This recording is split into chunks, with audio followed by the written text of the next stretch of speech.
Salut Jérôme, salut Florine. Le temps que les autres nous rejoignent, l'idée de ce matin, c'était pas de faire un cours magistral sur comment on fait des jeux de rôle, on fait des systèmes, parce que ce serait très prétentieux. C'est surtout d'être à dispo pour faire quelque chose d'un peu question-réponse, de pouvoir prendre le temps de discuter, parce qu'on a souvent les mêmes questions qui reviennent sur comment on fait, en fait. On a énormément. On est tous un peu dans le même cas, en fait, avec plus ou moins d'expérience, quoi, de faire des jeux, d'écrire des scénarios, d'essayer de bricoler ou de hacker des systèmes. Et on se rend compte que c'est souvent les mêmes questions qui reviennent. Et je le trouve passionnant, moi, ces questions de par quoi on commence, qu'est-ce qu'on fait pour rendre un scénario intéressant, pour rendre un univers cohérent, original, pour développer le meilleur système ou la meilleure histoire dans le cadre de son jeu de rôle. L'idée de ce matin, c'est quelque chose qu'on fait assez régulièrement, mais je le fais souvent et j'aime beaucoup l'exercice, c'est de répondre à des questions générales ou très précises et puis de rentrer dans cette dynamique d'écriture ou de création qui est assez spécifique en jeu de rôle, que je trouve vraiment passionnante et très, très formatrice. Donc, tiens, on va accueillir un nouveau participant. Et le retour de Pierre. Bonjour Gazda. Bon, on Oui, s'était. je confirme que le lien que m'a donné Sophie est faux. Ah, peut-être que ça n'a pas commencé. Je vais vérifier. Je vais voir avec la modo. Je reviens à nouveau dans... Je te propose de continuer, Julien. Je vais gérer ça par le chat. Oui, Désolée. ça roule. Mais Bienvenue Gazda. Je crois qu'on s'était croisé vendredi sur la discussion sur créer et éditer son jeu de rôle. Bienvenue de retour. Je disais, le but de ce matin, c'est plutôt de partir de questions que vous pourriez avoir et de prendre le temps de discuter de tous ces aspects de création, d'écriture, de structure de scénario ou d'univers.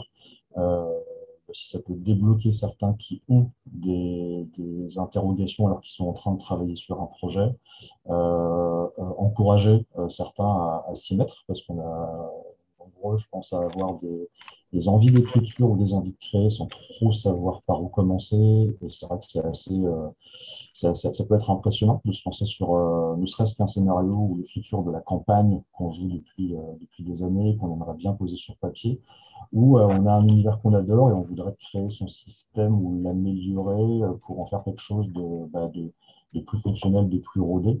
Et c'est des aspects sur lesquels je serais ravi de discuter avec vous. Donc, partons peut-être d'une question, si quelqu'un en a une, et puis on va digresser, on va aborder tout ça. On a le temps, donc, et on est entre nous. Si personne n'y va, moi je veux bien lancer la machine. Allez, Jérôme. Alors, je vais peut-être poser quelques éléments de contexte avant d'aller sur la question. Donc, je suis médiateur scientifique, j'ai un passif de rôliste, hein, je ne suis pas là par hasard, évidemment. C'est pas- et en fait, en tant que médiateur scientifique, actuellement, je suis en train de créer un jeu alors, qui était plutôt initialement dans l'intention jeu de plateau et en fait, à la conception, j'ai petit à petit glissé vers quelque chose qui est un peu moins plateau et un peu plus narratif. On n'est pas complètement dans du jeu de rôle, mais je suis arrivé sur des aspects de gameplay qui tournent autour de jeux comme Time Stories, Château Aventure et tout ça, donc qui sont du jeu narratif interactif, jeu de rôle-like, on va dire. Voilà, on est dans une espèce de bridge entre les deux, quoi. Et donc, je suis parti dans l'idée. Donc, en tant que médiateur scientifique, en fait, je travaille donc dans un laboratoire de recherche qui travaille sur la génétique. donc un des laboratoires du Téléthon. Et en fait, nous, on a un besoin de faire de la pédagogie autour des projets de recherche en génétique qu'on a dans nos laboratoires. Donc là, ça fait 10 ans en fait qu'on gamifie en fait tout ce qu'on fait, et donc là, on voulait essayer d'en faire une synthèse dans un jeu. Et en fait, je me suis retrouvé à vouloir créer from scratch un univers qui me permettra de développer mon contenu scientifique.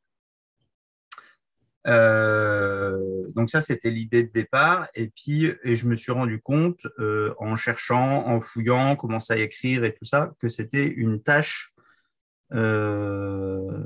absolument diabolique. Et je pense que j'ai perdu beaucoup de temps à ne pas savoir par quel bout le prendre. Voilà. Donc là, j'en suis arrivé, grosso modo, de mes recherches. On m'a dit, grosso modo, au lieu de vouloir concevoir l'univers de manière méta et puis après d'aller dans le détail, il faut faire l'inverse. Il faut plutôt partir d'un petit élément et puis petit à petit consolider le jeu autour. Et voilà, je voulais du coup avoir des billes, je dirais des fiches techniques sur effectivement quelles sont les grandes étapes dans la conception d'un univers de jeu. Donc, sachant que je ne pars pas sur un jeu de rôle en tant que tel, mais c'est vrai que ça va beaucoup y ressembler dans la forme, puisqu'on sera plus sur… il y aura un jeu de cartes en support, il y aura peut-être des mini-plateaux de jeu, des mini-jeux, etc. Enfin, un peu dans l'esprit Time Stories ou ce genre de jeu, quoi. Voilà. Super. Bon, ben, on attaque fort, c'est bien. Merci pour. À 2 heures. Ok, super. Salut Gazda. Ouais, bah, écoute, je trouve ça super. Déjà, un petit point là-dessus sur ce qu'on entend. Je vais faire très court là-dessus, on va pas faire une définition du jeu de rôle, mais pour le coup, le fait de commencer, c'est intéressant ton approche, de commencer par dire, je ne sais pas si ce sera vraiment du jeu de rôle, mais ça va y ressembler. Ce que je trouve intéressant là-dedans, c'est qu'en fait, comme dans la musique, en fait, quand on dit j'écoute du rock, bah, il y a plein de rock différents, hein. Ça peut de Elvis Presley à Linkin Park, ça reste du rock avec des tendances différentes, ou Nick Cave ou PJ Harvey. Enfin, voilà, il y a plein de choses dans le rock, et il y a plein de choses dans le jeu de rôle. Ce qui caractérise le jeu de rôle, c'est que tu veux proposer, je pense, à tes participants d'avoir une interaction avec un univers, une aventure, et de participer à la scénarisation, l'animation de quelque chose qui se crée à plusieurs. Ça reste du jeu de rôle. Euh, Sémantiquement, le jeu de rôle, c'est un jeu où on joue un rôle, où on joue des rôles. Moi, je mets un S, et je sais que la majorité des gens n'en mettent pas, mais c'est un jeu où tu vas proposer aux participants d'incarner ou de mettre en scène un personnage ou un point d'entrée dans l'univers ou dans la narration qui va se développer. Après, ça peut aller de la petite expérience de gendarme et voleur à des loups-garous de tierce-lieu, à des jeux de rôle The Book très complet, comme Donjon Dragon, on va dire, pour prendre les archétypes, où tu crées un personnage, où tu as des rôles attitrés de meneurs de jeu qui vont narrer ce qui se passe, gérer les aspects techniques, etc. Donc ça peut prendre plein d'aspects, le jeu de rôle. Ce qui est intéressant, à mon avis, c'est de voir quel degré d'interaction tu veux proposer et quel degré de narration tu veux proposer. Je dis tu en tant que à la fois concepteur du jeu, de l'expérience que tu veux proposer, et potentiellement en tant qu'animateur, que ce soit meneur de jeu ou celui qui fait la banque au Monopoly. Pour moi, c'est pareil, c'est celui qui va assumer une partie de l'expérience de jeu, que ce soit gérer les règles, gérer la description ou gérer les phases de jeu. Donc ça, déjà, en fait, faut pas se bloquer sur le format. Par contre, il va falloir assez rapidement, je pense que c'est ça qui va t'aider, définir ton format. Euh, Moi, je reste convaincu que c'est les contraintes qui définissent la liberté. C'est que dès que tu as décidé que tu vas utiliser, par exemple, un plateau de jeu, pour prendre un exemple concret, commun à tout le monde dans lequel on va se déplacer, c'est ce plateau qui va te rendre créatif et te permettre de faire des choix en disant, alors, OK, j'ai décidé que j'avais un plateau et que donc les participants vont faire des choses sur ce plateau. Bah, du coup, tu vas devoir te demander en cascade, il ressemble à quoi ce plateau? Qu'est-ce qu'il représente? Quelle taille il fait? Qu'est-ce qu'on met dessus? Comment on se déplace si on se déplace? Et est-ce qu'il y a des endroits où il se passe des choses? Et le fait d'avoir décidé que tu avais un plateau, ça va générer une série de questions auxquelles tu vas devoir répondre pour game designer ton plateau. Tu as décidé qu'il y avait un plateau, donc qu'est-ce qu'il fait? Si tu décides qu'il n'y a pas de plateau mais des cartes, tu vas te poser les mêmes questions sur les cartes. Combien il y en a? Qu'est-ce qu'il y a dessus? Qu'est-ce qu'elles font? Combien on en a dans la main?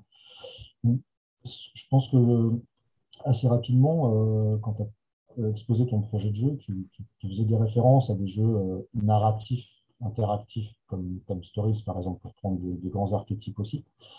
C'est quoi le concept de ça? Est-ce que c'est le fait que l'aventure soit une aventure, une situation soit posée dès le départ et que les joueurs aient des capacités euh, de réagir, d'intervenir, de proposer des scènes? Ou est-ce que ce qui t'intéresse, c'est que le fait que les joueurs créent un personnage, un avatar, et l'incarnent? Est-ce que le fait que les joueurs ou les joueuses parlent, euh, que le fait que les participants créent une histoire, une backstory sur leur personnage, est-ce que c'est le fait de leur proposer des scènes et de voir comment ils vont interagir avec ces scènes? Quel est l'apport d'entrée que tu veux proposer à tes joueurs, en fait? Pardon pour ça. Euh, Si toi, tes problématiques, c'est de, de rendre pédagogique ou de vulgariser ou d'amener du contenu, euh, ça, c'est un postulat. Moi, je l'ai approché en bossant sur des serious games, en fait, pour des entreprises. Pendant très longtemps, bah, avec l'ami Sébastien Sellerin, notamment, on travaillait ensemble sur Studio 1D, on faisait du jeu pour entreprise et on s'est rendu compte qu'on faisait du jeu de rôle pour entreprise. Pas du jeu de séminaire de formation, on faisait des plateformes de recrutement international pour L'Oréal ou Danone, par exemple, par le jeu de rôle. Et les problématiques, je compare à ta problématique, hein, euh, c'était de présenter les différents métiers d'une entreprise, de mettre en situation le participant comme s'il était un personnage, un stagiaire qui rentrait dans une entreprise et qui découvrait les métiers.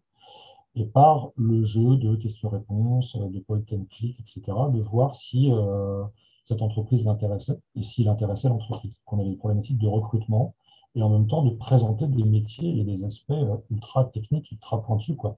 Quand on devait faire intervenir des joueurs sur des formulations de molécules actives sur la peau ou sur les cheveux, c'est des données hyper pointues. Et on a travaillé avec les deux responsables de recherche fondamentale en chimie sur le cheveu et la peau chez L'Oréal, par exemple. Donc, on avait des contenus scientifiques hyper pointus à faire passer de façon très simple, donc progressive, par le jeu. Donc, peu importe le sujet que tu veux traiter, ce qui est important pour moi, c'est pourquoi tu fais ce jeu, comment tu fais ce jeu, et qu'est-ce que tu veux raconter en fait. Et dès que tu as répondu à ces questions-là, tu vas, je pense, trouver la bonne porte d'entrée. C'est la porte d'entrée dans ton projet qui va faire. Et la porte d'entrée, pour ça, à mon avis, la plus simple, c'est que font les joueurs. Qu'est-ce que tu proposes aux joueurs de faire? Donc, si tu t'orientes vers un jeu purement narratif, on va dire, euh, où on a un personnage et on parle, et quelqu'un raconte une histoire et machin, on est sur un format jeu de rôle, c'est, je pense, la plus difficile parce que ça demande de compter sur les animateurs, les meneurs de jeu de ces jeux-là, d'intégrer ton univers ou tes connaissances, les éléments que tu veux faire passer, et les règles pour animer la partie. Donc, c'est vraiment la partie la plus compliquée. Si c'est toi et toujours toi ou des gens de ton profil que tu connais qui ont une formation, qui vont déployer cette solution en entreprise, en conférence, en salon ou en session live, c'est un peu différent parce que tu peux être un peu plus exigeant sur le profil des gens qui vont mettre en place la partie. Donc déjà, ça, c'est un élément déterminant. C'est un jeu qui aura vocation à être joué par le grand public, par n'importe qui, ou qui va avoir un usage plutôt professionnel ou cadré. au niveau des animateurs de la Ouais, partie. alors ça va être ni l'un ni l'autre parce que en fait le projet est très très avancé. J'ai pas voulu rentrer dans des niveaux de Ah, détail, pardon. mais en fait la réflexion est déjà très très avancée, donc c'est pour ça. Ah, En fait, c'est un jeu autoporté, hein, donc il y a pas de MJ. On est vraiment dans un format d'accord. plutôt Time Stories. Justement, l'idée, c'est d'avoir des boîtes de jeux qui soient disponibles, nous, en région, auprès de nos antennes locales, pour que les familles de malades, en premier lieu, puissent les utiliser pour s'auto-former, en fait, sur la génétique. Et après, dans un second temps, il y a un déploiement dans les ateliers canopés, l'éducation nationale, etc., qui est prévu. Donc, on est vraiment sur quelque chose d'autoporté. Donc, tout va être vulgarisé, tout le contenu sera disponible dans la boîte de jeu, quoi. Voilà. Donc, il n'y a pas D'accord. de, Ah, il y a pas de, c'est pas animateur dépendant. d'accord. Bon, donc, tu es déjà super avancé. Je commence par réinventer la roue et revenir à l'invention du rock'n'roll, mais tu sais, en fait, du coup, Alors, tes questions précises. juste pour préciser aussi, en fait, j'ai une formation de serious game designer avec le centre de recherche interdisciplinaire, hein, donc c'est pour ça. Euh, D'accord. mais par contre, justement, c'est surtout l'aspect développement enfin, création d'univers et tout ça. C'est un aspect qui est pas du tout évoqué. Donc, j'ai que en fait mon expérience de MJ justement pour me porter. Mais en fait, j'ai jamais eu à créer d'univers. Ah, Donc c'est pour ça. Là, je suis vraiment from scratch en termes d'expérience. ok. Bah, ok. Alors, je recentre la réponse. Pour le coup, c'est beaucoup plus concret. Ta question, elle porte principalement ou exclusivement sur l'univers. De quel univers tu as besoin pour dérouler ton expérience de jeu qui va te permettre de faire passer tes contenus, en fait. Est-ce que tu as besoin d'un univers? Je suis sur de la science-fiction dans un univers hop punk. Ok. Alors, ma vraie question, enfin, je pense que c'est la vraie question que tu dois te poser, ça te permet aussi de servir de rail, c'est à quel point tu as besoin d'un univers et à quel point tu as besoin que ton univers soit profond, précis, détaillé ou caractérisé pour le bien de ton projet. Si tu veux proposer une expérience, on va dire, de divertissement, tu vas avoir besoin soit de rebondissements, soit de matière dans ton univers. Si tu veux enrober, rendre un peu plus excitant ou incarner des concepts qui peuvent être abstraits, arides ou des phases de jeu, ton univers il doit être au service de ta mécanique de jeu. Et je pense qu'il faut le penser comme ça. Si tu te retrouves, si tu as déjà une base de gameplay, d'organisation des tours, de déroulement des phases de jeu, on va dire, je sais pas si c'est des cartes, tu pioches en début de tour, ensuite tu peux jouer, ou alors tu as droit à une action par joueur, chacun son tour, et ensuite tu changes de scène, enfin peu importe ton gameplay, c'est ça qui doit te donner le nombre d'éléments dont tu as besoin. Tu vas avoir besoin de quoi? De décors, c'est-à-dire de lieux pour localiser, incarner tes scènes de jeu. Tu vas avoir besoin potentiellement de visuels pour représenter des personnages, des objets, des créatures s'il y en a, des planètes, etc., des vaisseaux s'il y en a. Et tout ça, en fait, il va falloir que tu mesures de combien d'éléments de chaque tu as besoin pour que ton univers il ait l'air suffisamment étoffé. Ça sert à rien d'aller. En général, quand tu pars en création d'univers, en narrative design, peu importe ton support, tu vas te demander qu'est-ce qui caractérise ton univers, à quel niveau technologique tu es, à quel niveau de réalisme tu es. Est-ce que tu es dans le futur, dans le passé, donc là tu es dans science-fiction. Tu vas te poser toutes les questions de base. Est-ce qu'il y a des voyages interplanétaires? Est-ce qu'il y a des extraterrestres? Est-ce qu'il y a de la technologie qui n'existe pas aujourd'hui? Est-ce qu'il y a des peuples ou des espèces qui n'existent pas? Est-ce qu'il y a de la magie? Enfin, tout ça. Une fois que tu as tes caractéristiques dans ta tête, est-ce que tu as besoin de toutes les développer à fond si ton projet ne s'en sert pas? Est-ce que tu as besoin de créer 14 disciplines magiques si tes joueurs n'auront pas accès à des effets magiques? Tu vois, tu peux décider même de couper des pans entiers de trucs. Les, les- un développement d'univers, une base de gameplay, commence par identifier les deux, trois éléments dont tu as besoin pour incarner, contextualiser tes phases de jeu. Il te faut des décors, ok, ben, il t'en faut combien? 3, 10. Essaie de trouver 3 ou 10 endroits représentatifs de ton univers. Si c'est un univers spatial, tu vas peut-être prendre 3 planètes, deux croiseurs stellaires, une station orbitale, enfin ce genre de choses qui illustrent ton univers spatial. Si c'est un univers plus cyberpunk, tu vas peut-être prendre un petit boui-boui japonais sous la pluie comme dans Blade Runner, tu vas peut-être prendre une salle de chirurgie où on fait des greffes, enfin tu vas essayer par les décors d'incarner ton univers. Est-ce que tu as besoin de plus? Est-ce que tu as besoin d'aller connaître ce qu'on appelle la backstory, c'est tout ce qui s'est passé avant? Est-ce que ça va être mis en scène dans ton jeu ou pas du tout? Est-ce que tu veux que ton jeu soit visuel? Est-ce que tu as besoin d'une profondeur d'univers pour le bien de de ton projet? Si ce n'est pas utile, t'embarque pas dans un développement du tout, parce que tu as toute l'histoire avant le moment du jeu, ce qui se passe au moment du jeu, ça peut être intéressant de voir s'il se passe un phénomène, un événement au moment du jeu. Mais pour que ça ait de l'intérêt, il faut que dans le jeu, ce soit mis en scène. Si tu t'en sers pas et toi tu veux juste illustrer, tu n'as pas besoin. Un univers, c'est super vaste, mais ça peut aussi se résumer à un aspect visuel, à un feeling. Tu peux juste, avec les couleurs du matériel de jeu, montrer que c'est un univers qui est lumineux, pacifique, féerique avec des licornes, ou que c'est glauque, inquiétant, ou que c'est ultra technologique ou ultra primitif. C'est plutôt les curseurs, je pense, qui sont importants. Tu n'as peut-être pas besoin d'une profondeur énormissime si le jeu ne l'exploite pas.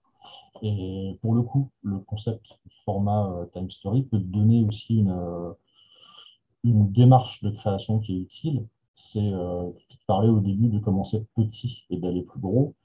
Tu peux compartimenter aussi. Tu peux décider de commencer sur une base, un endroit, une planète, une ville, et ensuite de t'intéresser quand les joueurs pourront y accéder sous forme d'extension ou d'ajout ou de niveau 3, niveau 4 à ailleurs. Commence par un endroit bien précis parce que ça, tu peux le déterminer plus facilement. Si ça se passe dans une ville, si ça se passe dans un laboratoire, si ça se passe à l'intérieur d'un corps humain où les personnages sont envoyés sous forme, tu vois, peu importe, mais commence par détailler uniquement ça parce que c'est ça ta base en fait. Pour moi, un des mots-clés sur le développement d'univers, ou de narrative en général, c'est la cohérence, quoi. Il faut pas que ce soit gratuit et il faut que tout ce que tu vas rajouter dans un univers fonctionne avec le reste, peu importe ce que tu rajoutes.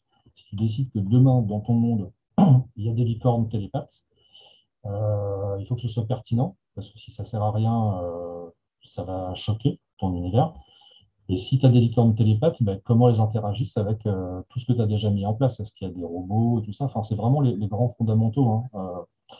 Ce qui type ton univers, c'est qu'est-ce qu'il a de caractéristiques, qu'est-ce qu'il a de différent d'une autre, et qu'est-ce qu'il en ressort et comment tu le résumes en une phrase. Donc, je ne sais pas si je réponds un peu plus ou si je débroussaille, mais il n'y a pas d'étape, il n'y a pas de feuille de route. Il y aurait des feuilles de route pour voir si tu as checké toutes les cases, pour avoir répondu à toutes les questions. Le game design, comme la création d'univers, c'est répondre à des questions qu'on se pose dans le bon ordre, en fait. Donc, de quoi tu as besoin? Qu'est-ce que les participants ont besoin de savoir pour se représenter leur univers? Et qu'est-ce que tu peux représenter visuellement sous forme de matériel de jeu, d'illustration, pour donner une vue ou une compréhension de ton univers, qui soit tout petit, c'est vraiment à l'échelle d'une ville où il y a une technologie particulière et où on parle une langue bizarre, tac, avec un seul peuple, avec un seul look, ça peut suffire pour créer un univers qui soit attractif. Tu n'as pas besoin d'avoir 14 planètes, 12 peuples pour qu'il soit attractif son univers. Il peut même devenir plus compliqué s'il est trop complexe. Donc, de quoi tu as besoin, de quoi tes joueurs, de quoi les joueurs ont besoin euh, d'avoir comme information visuelle ou objective pour comprendre ton univers, et qu'est-ce qu'il a de caractéristiques dans son fonctionnement que tu peux retranscrire en mécanique de jeu. Si par exemple, tu as de la télépathie dans ton univers futuriste, je prends un exemple, comment tu retranscris la télépathie en termes de features de gameplay?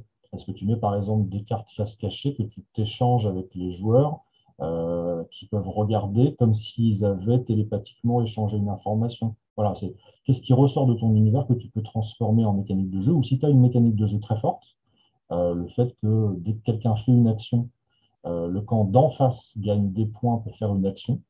Ben ça, comment tu le traduis en caractéristiques de ton monde? Euh, Si tu as déjà un gameplay qui est posé, tu peux t'en servir comme un squelette pour voir de quoi tu as vraiment besoin en termes d'univers, c'est-à-dire de description, de fonctionnement, d'habitants, de phénomènes et d'histoires récentes. Voilà. Ok. Ça aide un peu. Ouais, en fait, j'ai les réponses, mais j'avais pas les bonnes questions. Et franchement, pour le coup, c'est un truc, c'est pas pour botter en touche, mais à force déjà de le faire, métier et de répondre à des questions, la seule démarche en game design, le game design, au sens très large, hein, c'est répondre aux bonnes questions dans le bon ordre. Et si on se pose des questions, déjà, c'est bien, mais il ne faut pas oublier certaines questions et puis il faut y répondre par ordre d'importance. Tu n'as pas besoin de savoir ce que mangent les elfes gris qui vivent sur la planète où les joueurs iront jamais, si les joueurs ils y vont jamais. Si tu le sais, c'est bien, parce que ça donne de la vie à ton univers. Mais si tu n'en as pas besoin, ou que les joueurs n'ont aucun moyen d'aller interagir avec ces elfes gris sur cette planète avant 14 niveaux, commence pas par ça, parce que ce n'est pas la priorité. C'est le fait de savoir qu'il y a plusieurs planètes, la priorité, par exemple. Donc, se poser les questions, et après, moi j'ai une technique, et on va passer à la question de Gazda qui avait levé la main depuis longtemps. Une technique, c'est un concept, une phrase, ou un concept, une ligne. Si ça peut être une question, c'est très bien. Moi, je sais que quand j'attaque des trucs, bon, maintenant j'ai des petites routines, je reprends des documents que j'ai déjà créés, j'enlève toutes les réponses et je garde que les questions, je les remets dans l'ordre par rapport au nouveau projet. Mais faites juste visuellement je travaille sur Word ou sur Excel, hein, tu listes des questions en une ligne et tu les repriorises en les remettant au-dessus en disant non, non, ça, je dois d'abord répondre à ça avant d'aller répondre à ça. Et après, tu peux lotir, tu peux regrouper trois, quatre questions qui dépendent de la réponse que tu as apportée à la première grande question. Et ça va te faire des chapitres ou des thèmes. Et ça te fait ta feuille de route à toi. Et une fois que tu as commencé à répondre, ben, chaque question, en gros, ça peut peut-être te faire une page de développement ou 10 lignes de description, tu vois. Et tu vas pouvoir te créer ton sommaire tout seul. Voilà, lister les questions, organiser les questions, prioriser les questions. Et la question principale, c'est de quoi les joueurs ont besoin en termes au niveau de cet univers pour que l'univers apporte quelque chose de sympa. Ah, c'était pour dire bonjour. Eh ben, trop tard, Gazdash. C'est trop tard. Voilà, tu vas devoir poser une question à ton tour. Même si c'est salut, tout le monde va bien. Tu vois, c'est suffisant.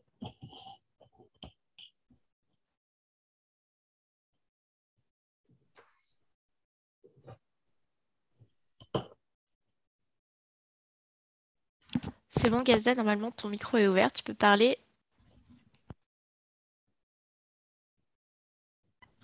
On n'a pas de son. Non, on n'a pas de son. Ah, normalement, c'est bon cette fois-ci. Ah, Là, c'est super. bon. Oui. Top. Je suis content qu'on ait abordé cette question donc de synthèse et de construction d'univers. Alors déjà, pour donner un petit tips en plus, je sais que moi, quand j'ai commencé vraiment l'écriture, j'utilisais les mécaniques cartes. Donc c'est vraiment c'est un petit paquet de cartes qui permet de résumer des mécaniques pour créer son propre jeu. Alors je sais plus si elles sont disponibles gratuitement en PDF ou si tu es obligé d'acheter Je les ai. les cartes. Ah, voilà, ça c'était On est parfait. en train de travailler avec un groupe de serious game designers pour l'enrichir. On a fait une version 2, il y a 118 cartes dedans. Et il manquait des choses dans les mécaniques cartes. D'accord, parce que nous, ouais, quand j'étais juste allé dans une école de game design pour découvrir un peu, parce que c'était juste un stage de 2 jours pour découvrir la création de jeux, pour voir si l'école me plaisait ou non. Donc on nous avait appris, on prend 3 cartes et on va pas plus loin dans la création pour commencer vraiment à établir son jeu. Mais moi, ce qui m'a intéressé surtout dans le discours, c'était quel est le point de départ? Parce que là, quand on est sur Roll20 et qu'on discute avec les autres auteurs débutants, ils ont tous un bouquin qui fait 250 pages, 300 pages pour leur jeu de rôle, avant de le présenter. Et donc, moi, c'est un problème que j'ai eu aussi, c'est que j'ai commencé à vouloir faire le livre de base avant de commencer vraiment par les fondamentaux, c'est-à-dire faire un kit de découverte, c'est-à-dire faire un document de 25 pages que après, tu vas étoffer. Donc, j'ai perdu à peu près allez, un an et demi sur mon jeu de rôle. Alors perdu, ça dépend comment tu vois la chose, mais pour moi, c'était perdu dans le sens où je me suis tué à la tâche pour faire un gros bouquin, alors que pour commencer un jeu de rôle, maintenant, c'est ce que je conseille aux gens, c'est de faire juste un livret de 25 pages de l'essentiel que tu peux présenter en convention, que tu peux faire jouer, et après, tu étoffes. Et quand j'écoutais Julien dire que tu prends les éléments de base, le superflu pour faire ta première partie, tu l'éjectes, mais tu le garderas peut-être pour des add-ons ou pour étoffer. Ça fait du bien d'entendre ça parce que c'est un conseil que j'aurais aimé avoir déjà à l'origine. Alors, j'espère que d'autres personnes verront cette vidéo, mais oui, quand on commence un jeu de rôle, moi maintenant, je conseille de commencer donc par ce qu'on appelle un kit de découverte théoriquement, c'est d'avoir quelque chose de l'essentiel, avoir juste des règles de départ et ne pas partir sur je fais tout mon bouquin de magie avec les 300 écoles, avec 400 sorts et ce genre de choses que les gens présentent là même sur Roll que ils mettent ça en avant alors que quand on veut juste la base pour découvrir le jeu, moi en tant que joueur, c'est pas ce qui m'intéresse. Donc peut-être que c'est ce que tu voulais dire, Julien, peut-être que je me trompe, mais que quand on veut commencer un jeu, vraiment, il faut avoir juste le basique avant de vouloir commencer l'étoffé. Moi, je reste convaincu que c'est l'approche la plus sûre, en fait. Avant de se mettre l'obligation, la pression de faire quelque chose d'exhaustif, il faut être certain que le minimum vital, il fonctionne, il est clair, il est attractif et qu'on est parfaitement à l'aise avec, en fait. Euh, Après, là, on parle de jeu de rôle, tu parles de 250 pages, on est sur le jeu de rôle classique, écrit, livre, création de personnages, peu importe le système ou le type de jeu, mais c'est pareil aussi sur un jeu de rôle narratif plus jeu de société qui va peut-être appeler des extensions ou un jeu de cartes à collectionner avec des éléments interactifs narratifs. On ne commence pas par imaginer 14 extensions avec 12 nouvelles mécaniques de jeu, on commence par être certain que son moteur fonctionne. Dans le jeu de rôle, c'est pareil. Et je prends souvent l'expérience sur la bande dessinée, par exemple. Quand on vient présenter un projet de bande dessinée à un éditeur, il y a énormément d'auteurs qui commencent par te raconter l'histoire du monde. Tu t'en fous. Tu n'as pas besoin de savoir ce qui s'est passé avant l'arrivée des dragons. La première chose que tu as besoin de dire et que tu as envie d'entendre quand tu es dans une situation de discussion avec un projet, c'est ça parle de quoi? C'est quoi l'histoire? C'est quoi le concept en fait? L'expérience du pitch, elle est intéressante, c'est réussir à résumer en un minimum de phrases, de mots, en une phrase si possible, de donner tout de suite une image mentale, une compréhension de c'est quoi ton projet, c'est quoi ton histoire, c'est quoi ton jeu, c'est quoi ton univers. Si tu as besoin de faire tout un préambule pour raconter une histoire ancienne, d'écrire des trucs spécifiques avant de réussir à résumer ton projet, c'est que ton projet, il n'est pas résumable. C'est que tu n'as pas trouvé la porte d'entrée. Et je pense que cette notion de porte d'entrée, de focus, de concept, il doit être fondamental, quel que soit le projet. Tu dois pouvoir résumer, tu dois pouvoir dire, moi, mon envie, mon idée, mon focus sur cet univers-là, c'est ça. C'est un monde dans lequel, tac, une phrase, tu as droit à une phrase. Si tu arrives à résumer ton monde en une phrase pour décrire l'univers, c'est réussi. Si tu as besoin de ah, puis il y a ça, et il y a ça, et il y a ça, en fait, ça, c'est des éléments du monde. C'est pas ton monde, c'est des caractéristiques du monde. Mais qu'est-ce qui les unit, ces caractéristiques? Et qu'est-ce qui fait qu'en fait, je sais pas, moi, je vais résumer Vermine, c'est une projection de notre monde dans laquelle la nature a remis l'homme à sa place, on va dire. Tac. Bon, là, en disant ça, tu n'as pas du tout l'information de qu'est-ce qui se passe dans l'univers, qui sont les habitants de l'univers, qu'est-ce qu'on y joue, etc. Mais par contre, tu as la compréhension globale du ton, de l'ambiance, de l'époque et tout ça, et tu as une porte d'entrée. Et il faut que tout ce que tu ramènes derrière comme information, que ce soit quand tu te présentes et aussi quand tu l'écris, parce que c'est la même chose en fait, quand tu écris, tu te présentes le monde à toi-même. Donc, tu dois être clair avec toi. Tu ne dois pas partir dans un truc où tu écris au kilomètre parce que tu dois répondre à tes questions. Tu dois te dire, bah, tiens, qu'est-ce qui se passe là? Tu poses la question, tu réponds à qu'est-ce qui se passe là. Est-ce qu'il y a différentes formes de? Ben, oui ou non. Si oui, lesquelles? Tu te réponds. Donc, avant de répondre à des questions et avant d'aller plus loin, être très très clair sur ce qui unit tout, ton point d'entrée, ça doit être ton phare, quoi. C'est en jeu vidéo, en scénario, tu dois avoir une phrase, un pitch, un truc très concret qui est ta proposition, qui est vraiment ta proposition. Moi, je travaille en série télé depuis quelques temps et tu n'as pas le droit à l'erreur, en fait. Tu as le droit à 10 secondes quand tu veux pitcher un truc. Tu as une phrase. Et si tu n'arrives pas à créer l'intérêt, la curiosité, que ce soit chez un producteur, un éditeur, d'autres auteurs qui pourront rejoindre ton projet pour écrire avec toi, tu n'arriveras pas à la créer chez les joueurs, chez les lecteurs, parce que ta promesse de jeu, ta proposition, elle n'est pas suffisamment claire ou pas suffisamment forte. Donc ça rejoint ce que tu disais et ce qu'on disait au début avec Jérôme sur le fait d'y aller progressivement et de se concentrer au début sur l'essentiel. De quoi tu as besoin en premier pour que ça fonctionne, en fait.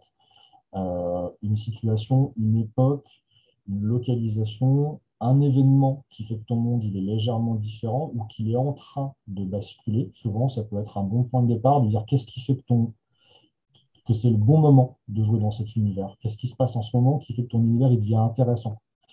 Euh, un truc qu'on apprend rapidement, qu'on distingue sur les projets audiovisuels, par exemple, c'est qu'un bon pilote, un bon premier épisode de série télé, c'est un univers dans lequel tu as des personnages particuliers qui se trouvent dans un environnement particulier, à qui il arrive quelque chose de particulier. Si tu arrives à mettre ça, ces trois éléments-là, ça a l'air très générique, très bateau de le dire comme ça. Mais des personnages particuliers, ça veut dire qu'est-ce qu'ils ont de particulier par rapport aux autres personnages de l'univers. Rien qu'avec ça, ça t'amène à créer des personnages soit représentatifs, soit atypiques. Donc là, du coup, tu vas déjà designer ton univers juste en disant, moi, mon personnage, c'est un enfant qui... Alors, pourquoi tu as pris un enfant? Parce que tous les adultes, Et hop, tout de suite, là, déjà, tu as ton univers qui se met en place, rien qu'avec ça.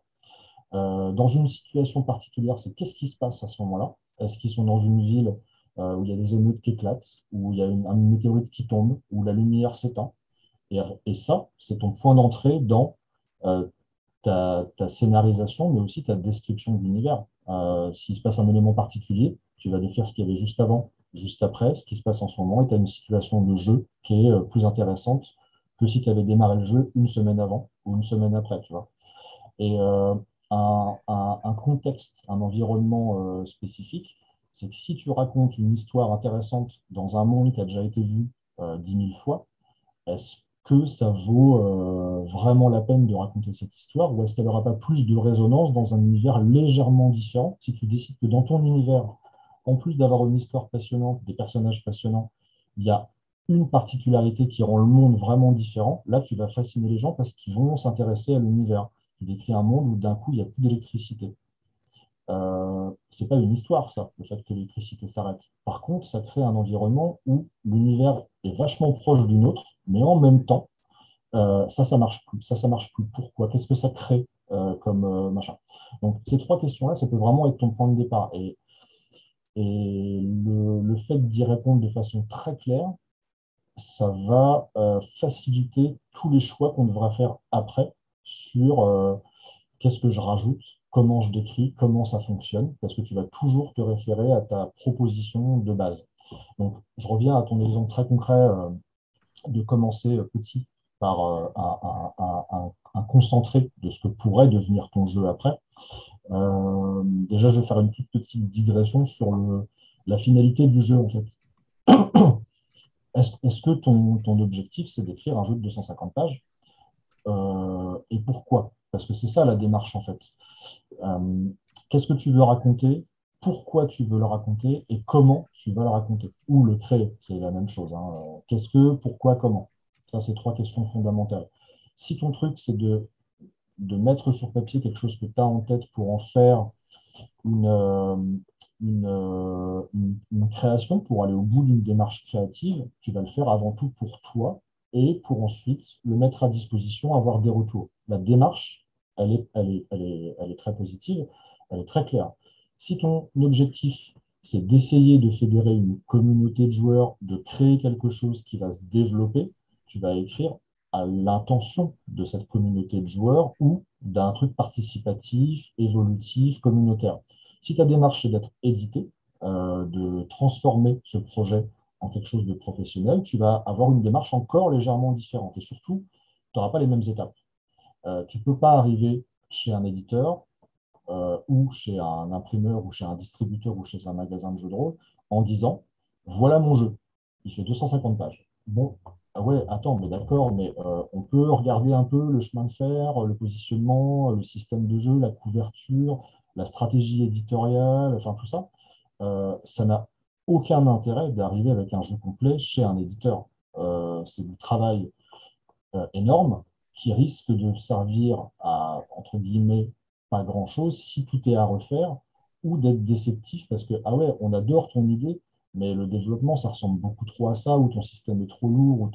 Donc, allez-y petit, le premier contact, il est beaucoup plus important que le fait d'arriver avec un jeu complet. Faire un document de 8 pages ou 10 pages, même sans illustration, en reprenant des un ou deux visuels illustratifs qui viennent d'autres jeux pour montrer votre ambiance en disant voilà ce que j'aimerais faire, voilà mon concept, voilà un truc qu'on oublie souvent, c'est qu'est-ce qu'on joue, qu'est-ce qu'on fait dans cet univers, parce que c'est pas le tout d'avoir un univers génial avec un système de jeu sensationnel si les joueurs sont chiés, parce que ce qu'on propose aux joueurs de jouer n'est pas original, pas impliquant, pas excitant, ils n'ont aucune raison de venir jouer à le jeu. Ils vont soit le lire ou l'avoir parce que l'objet est beau, soit s'en faire une encyclopédie, soit venir piocher deux, trois idées parce que l'univers est intéressant, soit prendre ton système pour aller hacker d'autres univers qu'ils aiment bien. Tu vois, bon, si tu veux faire un jeu, il faut que ta proposition de jeu, elle soit percutante, quoi. Et ça peut tenir en 4 pages ou en 8 pages. Tu vas voir un éditeur, je reprends souvent l'exemple de Ignominy Satanis ou de Legend of the Five Rings, parce que je pense que c'est des jeux, bon, dans les grands jeux très, très connus en jeu de rôle, qui ont des propositions de jeu très fortes, très claires, et en une phrase, tu comprends ce que tu vas jouer. Et si tu vas présenter ça à un éditeur et qu'ensuite, on va jouer des anges et des démons dans le corps humain, dans notre monde. Bon, bah, c'est clair, ta proposition, elle est super claire. Ensuite, tu vas dire, ah ouais, d'accord, mais concrètement, et là, tu peux commencer à préciser un peu ton truc. Donc, un document de présentation, il peut se structurer comme ça. Ton concept, ton époque, ce que les joueurs vont faire, les particularités de ton univers, les particularités du système. Donc, tu n'as pas besoin de 18 pages pour présenter un système de jeu. On présente le système, on ne donne pas toutes les règles. C'est un système OD10 sans addition, ou c'est un système narratif avec des cartes d'action, avec de la narration partagée, clac, bah là, en 2 pages, 3 pages, 8 pages, tu as présenté ton projet. Et je pense que non seulement c'est un gain de temps, parce qu'en termes d'énergie, passer 1 mois, 2 mois, 6 mois à faire des choix, à faire un petit dossier et à les présenter, bah, tu restes dans l'énergie, mais au bout de 2 ans à écrire ton jeu de rôle complet, tu n'en as plus. Et si jamais en plus tu te prends un refus parce que ton jeu ne plaît pas, bah, tu as une grosse déception avec une grosse fatigue. Donc, mieux vaut rester frais. Et surtout, ça te permet d'avoir un document en série télé. Par exemple, on travaille sur des bibles ou des pré-bibles. On trouve ça dans le jeu vidéo, on trouve ça dans les gros projets de développement d'univers. Tu as une bible qui peut s'étoffer, mais qui a un petit document qui contient toute l'essence du truc. Et tu ne peux pas déroger à ça, on va dire. Et ce petit dossier, ce petit kit light, peut être ta Bible, en fait. Ça, c'est l'essence de ton jeu. Et tout ce qui va se rajouter derrière sera un développement pour compléter ça, sur l'univers, sur les types de personnages jouables, sur les options de jeu que tu mets en place, sur les règles très précises de ton système, sur les scénarios, sur tout ça. Donc, commencer petit, c'est aussi une bonne façon de ne pas partir n'importe où, je pense. De bien verrouiller la base et d'être sûr que cette base fonctionne avant d'aller trop loin, quoi.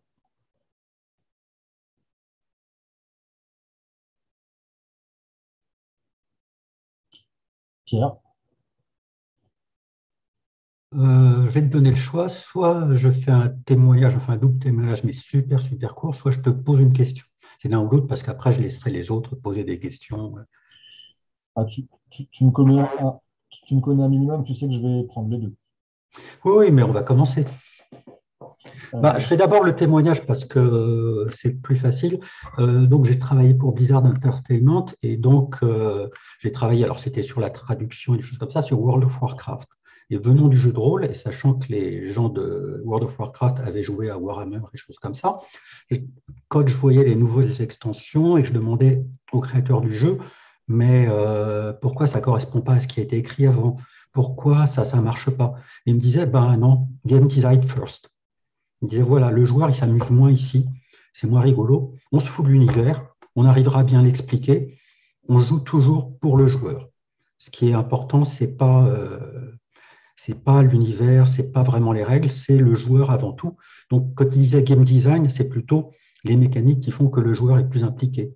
Dans le début du jeu, il y a une partie, la moitié des joueurs n'avaient pas les mêmes capacités et possibilités que l'autre moitié des joueurs.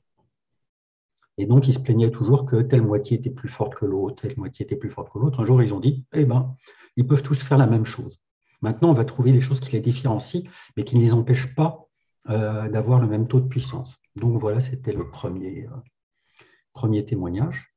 Le deuxième, qui est ça comme ça, ce qui aide beaucoup à faire un jeu de rôle, comme tu as dit, effectivement, c'est d'avoir un truc très court, d'expliquer ce qui se passe. Moi, ça m'est arrivé 2, 3 fois. Et quelque chose qui est très important pour moi, c'est que l'éditeur te donne une deadline et un budget.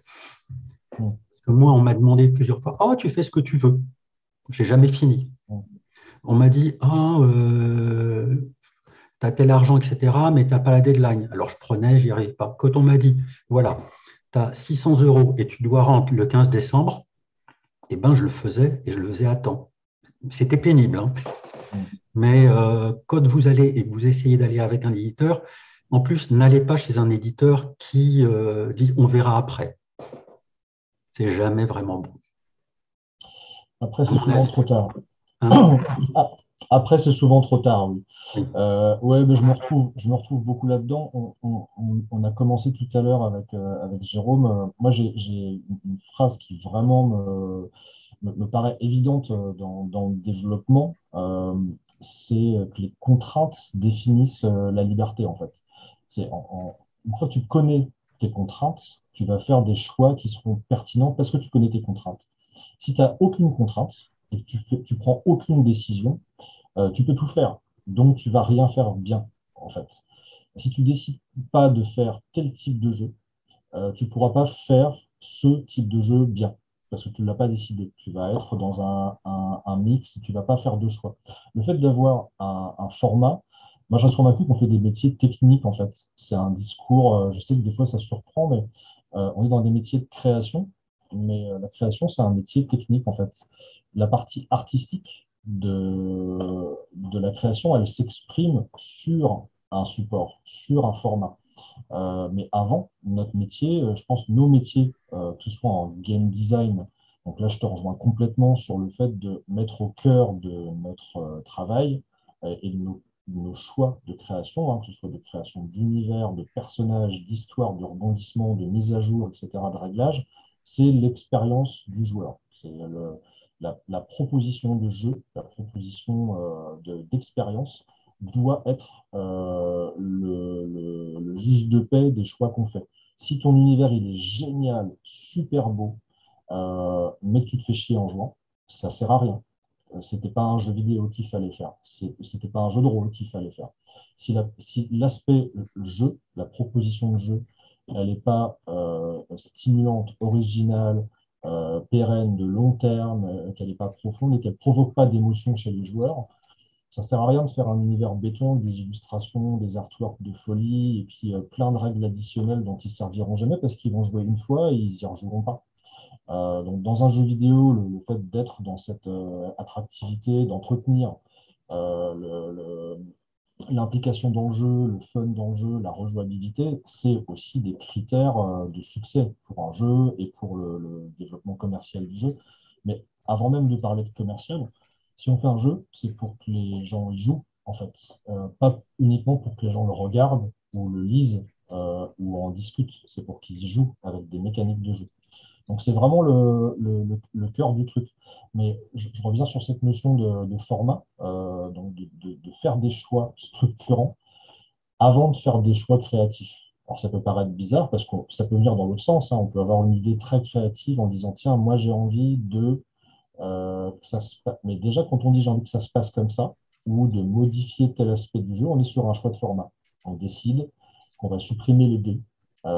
C'est pas créatif, c'est technique, comme c'est une idée, mais elle doit avoir des conséquences techniques. Et le format du jeu devient un jeu sans dés. Donc, une fois que j'ai défini que je faisais un jeu sans dés, comment je fais pour résoudre mes actions? Si je décide de faire un jeu pour un public de 6 à 10 ans, ça, c'est un format. C'est on décide de faire un jeu pour des 6 à 10 ans. Donc, il y a énormément de questions qu'on va se poser parce qu'on a décidé de ce format.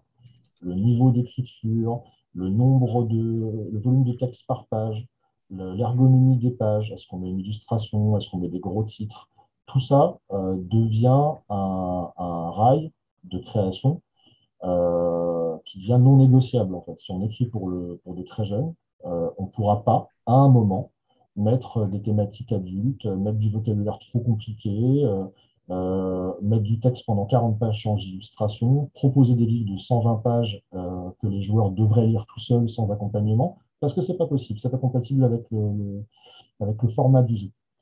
Donc, format, ça rejoint budget, deadline, contraintes. C'est très vrai ce que tu dis, hein, dire écoute, vas-y, crée, soit créatif, soit brillant.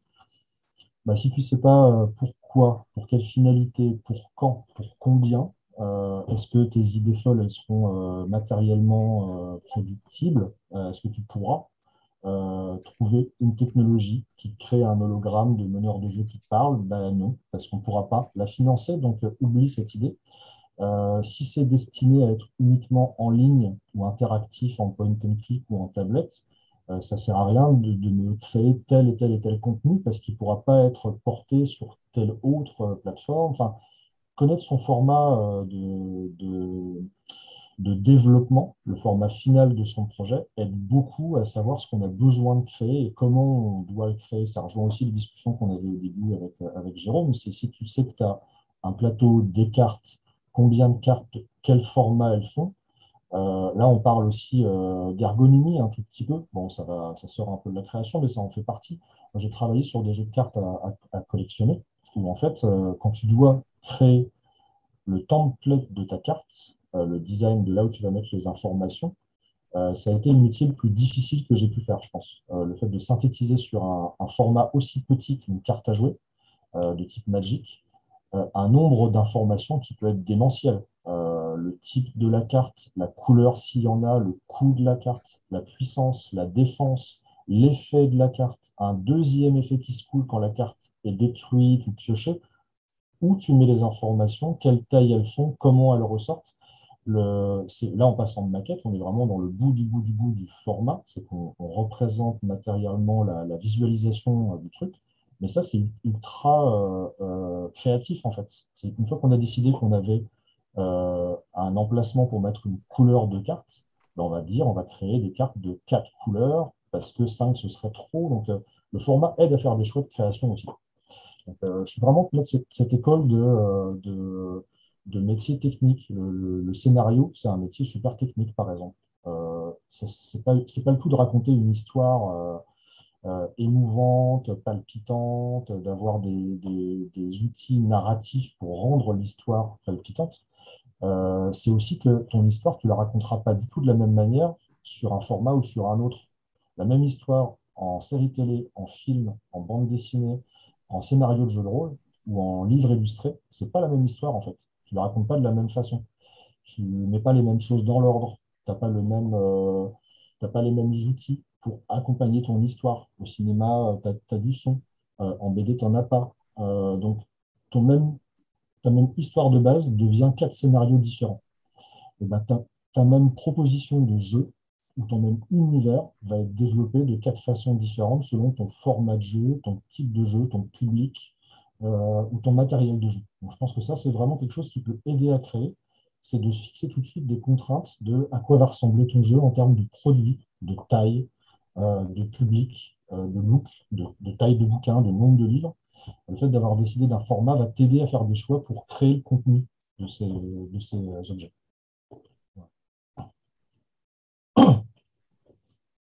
Et du coup, je n'ai pas entendu ta question, Pierre. J'ai entendu deux témoignages super intéressants dans lesquels je me suis retrouvé. Oui, mais si quelqu'un avait envie de poser une question avant la mienne, parce que sinon je vais monopoliser la parole.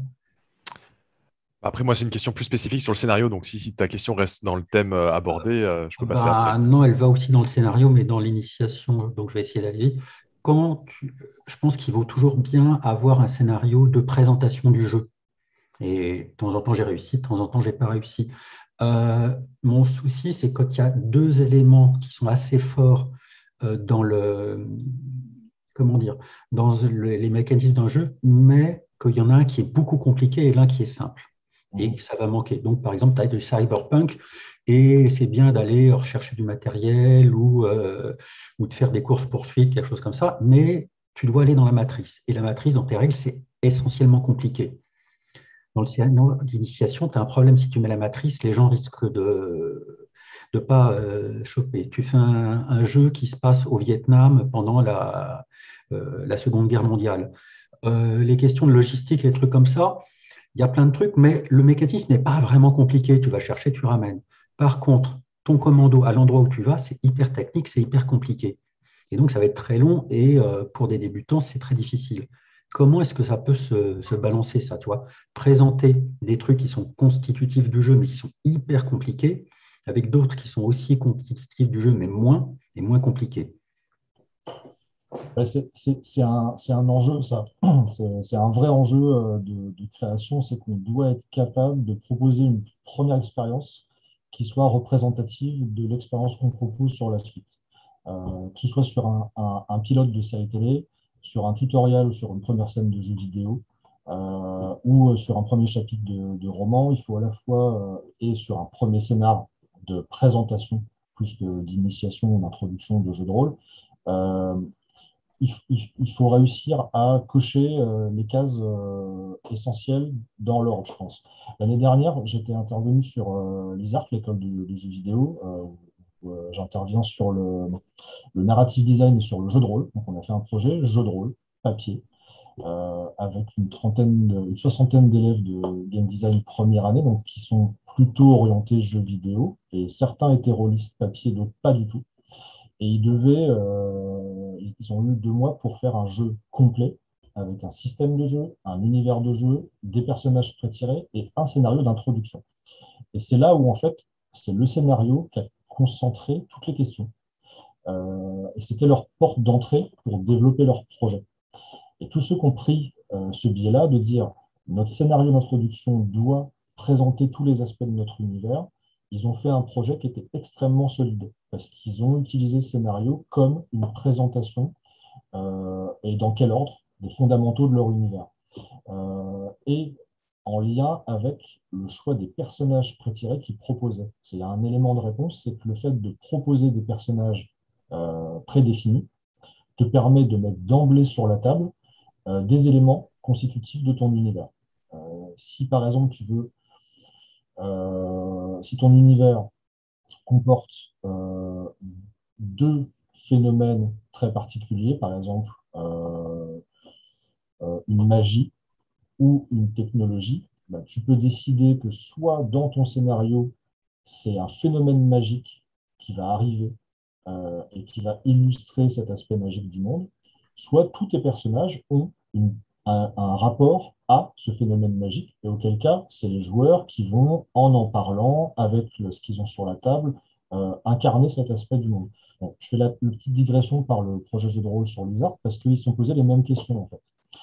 Moi, j'aurais tendance à dire que ce qui prime, encore une fois, c'est que la première expérience, elle soit positive, elle soit excitante, elle soit originale, et que tout ce qui va être trop rébarbatif, tout ce qui va nécessiter d'assimiler beaucoup d'informations avant de jouer, devrait être évité. Le bon exemple, c'est le tutoriel de jeu vidéo, où tu apprends de façon progressive. Il y a une particularité, d'ailleurs dans le jeu vidéo, moi j'ai eu l'occasion de bosser sur une production où en général, les tutos sont faits à la fin. Ils sont développés une fois que le gameplay est stable, que tu as déjà une idée de la progression, que tu as un peu tous les assets, tu décides de créer ton module tutoriel pour qu'il reflète tout ça. Pourquoi on ne crée pas le tutoriel au début, en early du développement, au moment où même les concepteurs du jeu ont une vision du début du jeu et doivent présenter ça? Ce serait quand même beaucoup plus pédagogique, même pour tout le monde. Avant d'avoir 15 000 options, on doit faire des choix, créer le tutoriel dès le début, au moment où on a très peu d'options et une faible profondeur d'univers. Si c'est compliqué, j'ai tendance à dire que les mieux placés pour le mettre en scène, c'est les joueurs. Parce qu'ils vont avoir plus de facilité à comprendre un, un mécanisme ou un phénomène complexe en le jouant, en situation de jeu. Ça peut pas, ça devient difficile d'en faire une base, un enjeu de scénario. Si tu dis il se passe un truc dans la matrice, il faut y aller, alors que les joueurs ne savent pas encore ce que c'est que la matrice, bah, tu vas les projeter dans la matrice, pour reprendre ton exemple de Cyberpunk, et ils vont devoir d'emblée comprendre toutes les règles de c'est quoi, comment ça marche, comment je me déplace. Et donc ça devient ton jeu, la matrice. Si par contre, en cours de jeu, ils se rendent compte qu'ils peuvent y aller en étant encore extérieurs, qu'ils voient un truc, et ensuite petit à petit, ils vont apprendre le fonctionnement et donc les règles qui vont avec en cours de jeu. Et en termes cognitifs, bon, je ne suis pas scientifique ni psy, mais ce que tu dis se retient beaucoup moins que ce que tu expérimentes. Donc, des situations de combat, ça ne sert à rien d'expliquer les règles de combat avant la partie, parce que c'est complexe et qu'en plus, tu ne vas pas concrètement les expérimenter. Faire un combat dans les fondamentaux du jeu de rôle, hein, création de personnages s'il y a, résolution d'une action, jet de perception, discussion, clac, clac, clac, choix, tu as souvent une phase de combat pour illustrer la partie combat du jeu. Ça ne sert à rien d'expliquer les règles avant. Par contre, faire un combat que tu as structuré de façon à ce que la difficulté soit progressive, où tu connais les caractéristiques des personnages, tu sais ce qu'ils vont pouvoir utiliser, bah, t'expliques les règles de combat au moment du combat, rien que ça. Ça change complètement. Si tu as bon, là c'est très classique, mais si tu as une particularité d'univers, moi je pense qu'il faut mieux, et qu'elle est complexe, l'introduire en cours de scénario plutôt que d'en faire le postulat du scénario. Donc si tu as deux spécificités, laquelle est la plus simple à comprendre, la plus visuelle, la plus graphique? Tu peux la poser en postulat de scénario. C'est la situation de jeu. Et laquelle devient plus technique, peut te servir de rebondissement ou de scène de milieu de scénario ou de finale de scénario. Une fois que les joueurs ont bien pris leur marque pendant 1 heure, 2 heures, 3 heures, ils peuvent bien manipuler leurs fiches de personnages, leurs compétences, ils connaissent, ils ont déjà fait 2-3 jets de dés, si c'est des dés, et ils peuvent attaquer cette scène un peu plus technique où ils vont comprendre l'autre élément fondamental de ton univers. C'est très basique dit comme ça, mais tu peux difficilement exposer deux choses très complexes de front. Donc celle qui paraît la plus complexe à assimiler, mieux vaut la faire expérimenter par les joueurs une fois qu'ils ont déjà pris leurs aises dans le jeu. Moi, je reste convaincu que la meilleure porte d'entrée pour un jeu de rôle classique, c'est les personnages. Plus que le jeu, plus que le scénario, c'est les personnages. Faire créer des personnages, c'est ce qui est le plus difficile pour une initiation. Sauf si tu as un concept de création de personnages qui est génial, avec des choix rapides, des cartes, des choses graphiques, où là, tu peux en faire une préface de jeu. Moi, sur Vermine, par exemple, il y a donc un jeu post-apocalyptique où on joue des survivants et des survivants qui forment une communauté avec des objectifs communs. C'est le postulat de départ. Il y a énormément de parties d'introduction à Vermine où on ne joue pas de scénario, où je n'ai pas de scénario. Le scénario, c'est proposer aux joueurs de créer une communauté. Tu leur dis voilà l'univers, et vous allez devoir créer d'abord un groupe et ensuite chacun votre personnage dans ce groupe. Des fois, ils jouent pendant 2 ou 3 heures, juste en discutant entre eux pour créer leur groupe et ils te posent des questions sur ah oui, alors, on a pensé à créer un truc comme ça, mais ça existe dans l'univers? Oui, non, il y a ça. Tu présentes par l'accompagnement de la création du personnage ton background, tes spécificités et tu leur donnes 2, 3 infos sur la partie technique du jeu. Donc, je pense que ça dépend quand même pas mal du jeu en lui-même. Mais je reste convaincu que la priorité, c'est de trouver le point d'entrée qui va dire aux joueurs, waouh, c'est cool, je veux y aller. Et ils vont être dans une dynamique de s'impliquer dans la partie, de poser des questions, de jouer leur personnage. En général, c'est le personnage qui crée la porte d'entrée, on va dire, vers l'univers.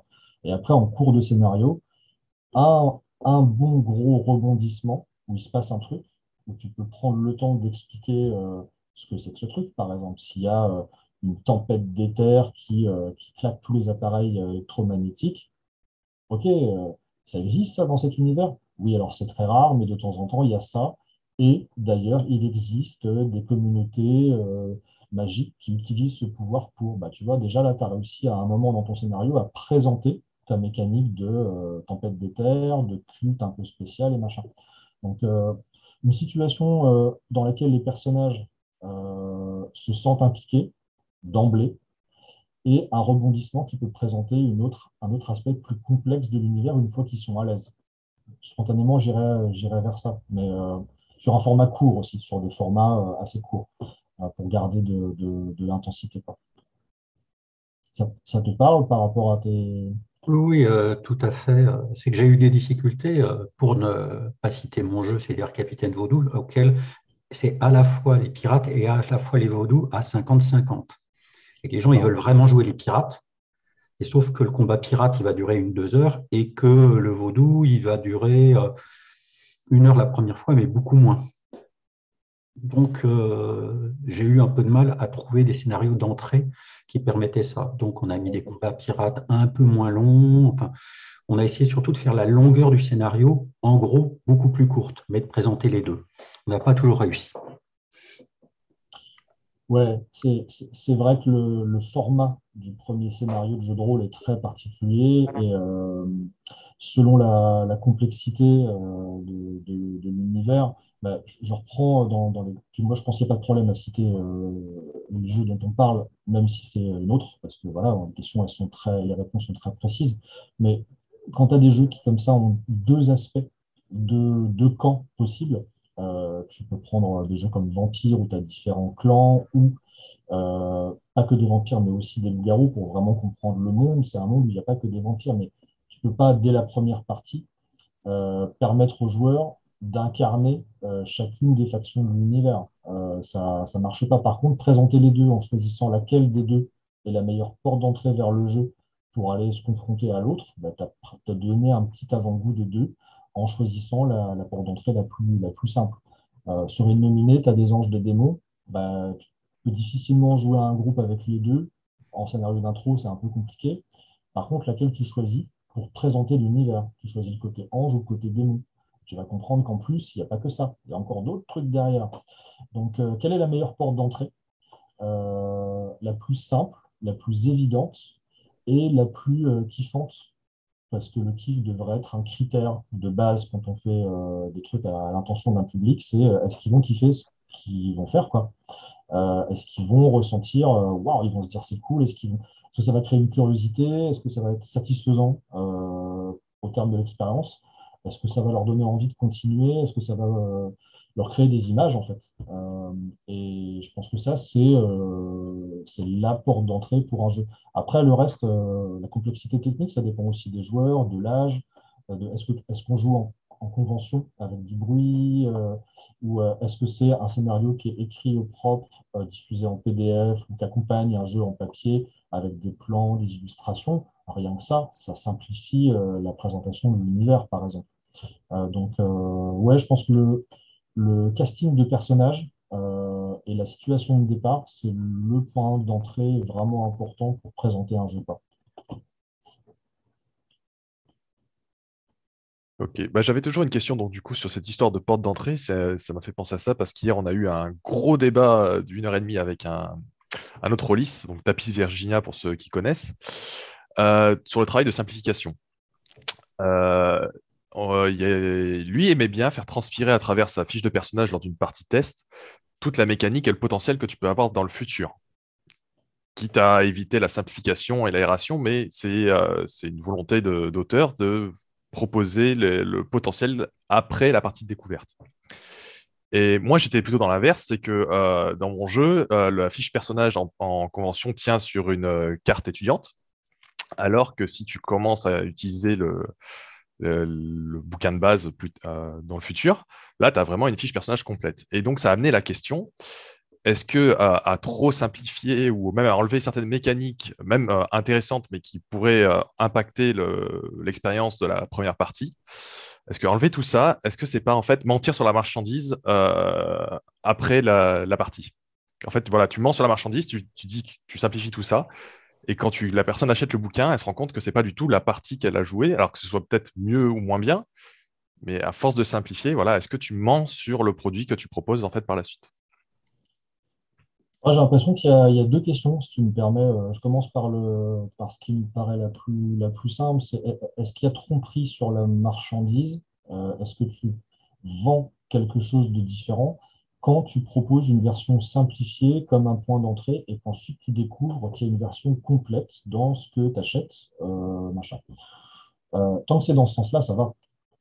Tant que c'est écoute, si tu as clairement conscience que la première partie que tu vas faire ou le premier kit que tu vas recevoir ou acheter, si c'est un produit à acheter, c'est là qu'il faut être très clair avec les gens. Je pense que quand on leur vend quelque chose, il faut être certain de ce qu'ils achètent. Après, quand ils ont accès à de l'expérience gratuite, c'est du temps. Il ne faut pas qu'ils soient déçus non plus. Mais si tu dis, écoutez, on va faire une partie en utilisant certaines règles et pas toutes, ou un aspect de l'univers et pas tout l'univers parce qu'on n'a pas le temps et que c'est un choix, tu ne leur mens pas s'ils découvrent plus. Tu leur mens si ça change l'expérience à laquelle ils s'attendaient. Si par exemple tu leur fais jouer des pirates et qu'ensuite dans le jeu tu peux jouer que du côté vaudou, ils ne vont pas comprendre. Si tu leur proposes de jouer l'un ou l'autre et qu'ensuite de jouer l'un des deux et qu'ensuite ils se rendent compte qu'ils peuvent choisir entre l'un et l'autre et d'autres, tu leur mens pas. Tu leur as donné un aperçu d'un des aspects du jeu. Et il faut être assez clair, je pense, dès le début, sur le fait que dans ce jeu, il y a plusieurs aspects. Tu vois, là où, à mon avis, ça devient un peu plus compliqué au niveau de l'arbitrage des choix, c'est sur l'interface, sur la HUD. Si on reprend un exemple de jeu vidéo ou de site, parce que je pense qu'il y a beaucoup à apprendre des autres supports pour le jeu de rôle. L'ergonomie d'un site internet ou d'une carte de jeu à collectionner, elle est source d'enseignement pour faire des jeux de rôle et des fiches de personnages. Il faut s'inspirer de ce qui fonctionne et du travail de gens qui ont résolu des problématiques qui sont un peu les mêmes que les nôtres, en fait. Qu'est-ce qu'on met comme info sur une fiche de perso, où on les met et à quoi elles servent. S'il y en a trop et qu'elles servent à rien, ça ne sert pas à grand-chose. Si tu décides, pour reprendre le cas d'une toute petite feuille de perso light et qu'ensuite tu proposes une feuille de perso complète, est-ce que l'ergonomie c'est la même ou est-ce que c'est deux approches graphiques complètement différentes? Et là, tu peux dérouter les joueurs parce qu'en fait, ils sont habitués à lire les informations d'une certaine façon. Si c'est une toute petite fiche de perso, ça veut dire qu'ils vont la mettre dans un coin et en faire abstraction pour se concentrer sur l'interprétation, les choix ou le jeu. Alors que dès que tu as une grande feuille de personnage avec beaucoup d'infos, tu sais qu'en termes de jeu, tu as souvent tendance à la lire, à la regarder, à réécrire des choses sur ta fiche. Tu vois, donc ta fiche devient aussi un support d'interaction dans le jeu. Euh, si, si tu rajoutes des choses dans une version complète du jeu et que tu les enlèves dans une version light, je pense qu'il n'y a pas de problème du moment que tu n'enlèves pas des choses qui sont caractéristiques et qui ne transforment pas ton expérience de jeu quand tu passes du light au complet. Après, personnellement, le fait de proposer des fiches de personnages complètes et de faire des scénarios ou des modules qui jouent avec une partie de ces règles, je pense que ce n'est pas déceptif. Si ça crée de la curiosité de la part des joueurs sur ah oui, tiens, mais c'est quoi ce pouvoir-là qui est sur ma fiche? Bah, celui-ci, on ne s'en sert pas dans cette version du jeu, on s'en servira dans la version complète, par exemple. Tu vois, c'est aussi simple que ça. C'est un petit peu pute comme technique, mais ça fonctionne. Ça crée l'envie d'aller utiliser des mécaniques qui ne sont pas accessibles sur un jeu vidéo. La problématique, c'est la même. C'est est-ce que quand tu es niveau 1 et que tu n'as pas encore débloqué tel pouvoir, ta jauge d'énergie, elle est visible, ou est-ce qu'elle apparaît dans ton interface de personnage uniquement quand tu as débloqué ce pouvoir? Est-ce que ton inventaire, il est grisé pour ce que tu n'as pas encore, ou est-ce qu'il est invisible et qu'un nouvel onglet apparaît dans ton inventaire quand tu as débloqué l'option avoir des parchemins ou avoir des… Bon, c'est là que ça devient intéressant, c'est que le fait de structurer la version complète et de choisir de masquer, de griser ou de mettre en secondaire des événements qui vont venir après peut être aussi une mécanique de progression, d'évolution dans le jeu. Tu peux créer l'envie de progresser, tu peux montrer tout de suite ce qui va arriver plus tard. Il faut que ce soit placé au bon endroit dès le début, par contre. Et c'est ça qui devient intéressant. Je pense qu'on a beaucoup de mal à compléter une feuille si elle est prévue pour un format très court. Bon, une feuille, je parle d'interface, et c'est valable pour tout. Hein. Tu as du mal à compléter un développement d'univers si ta base, elle n'est pas très cohérente et que le reste n'est pas articulé autour. Une fiche de perso où tu aurais juste 2 caracs, tes points de vie et un espace blanc pour mettre une compétence principale, et après, tu dois mettre des modificateurs en haut, 4 caracs complémentaires, des flèches avec des bonus ou classer tes compétences, machin. Si ce n'est pas prévu dès le début, ta fiche light, elle ne fonctionnera pas avec ta fiche complète. Et donc là, tu vas créer un trouble chez les joueurs, 2 expériences de jeu différentes, parce que non seulement le personnage sera différent, visuellement il le sera, la lecture sera différente. Et alors, le truc à ne pas faire, c'est de changer de système. Pour le coup, s'il y avait un rail, à mon avis, ce serait de désactiver des choses trop complexes, mais sans modifier la base.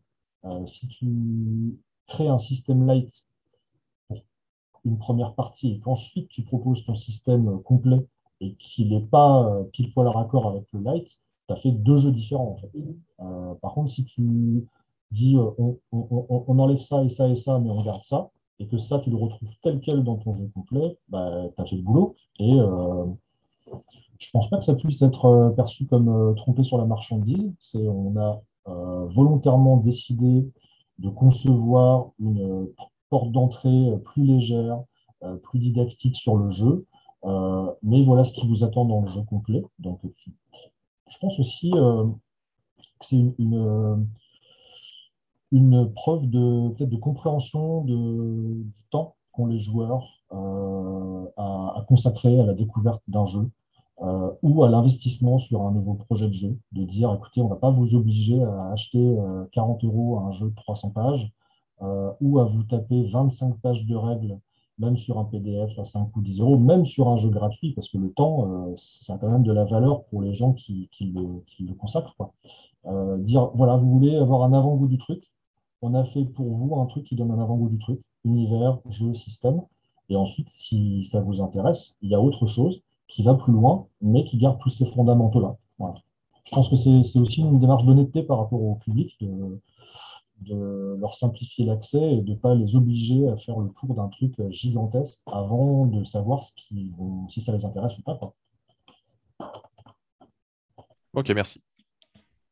Avec plaisir. Jérôme, est-ce que ça t'éclaire en toile de fond sur certains de tes choix, de tes questions du début?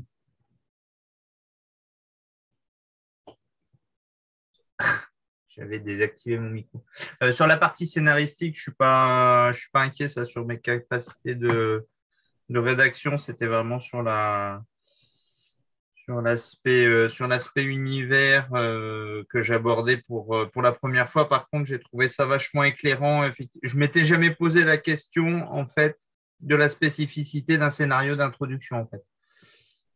Donc c'est intéressant effectivement là-dessus. Je m'étais jamais posé la question qu'effectivement ça devait être un scénario peut-être un peu avec une approche un peu différente d'un scénario de base.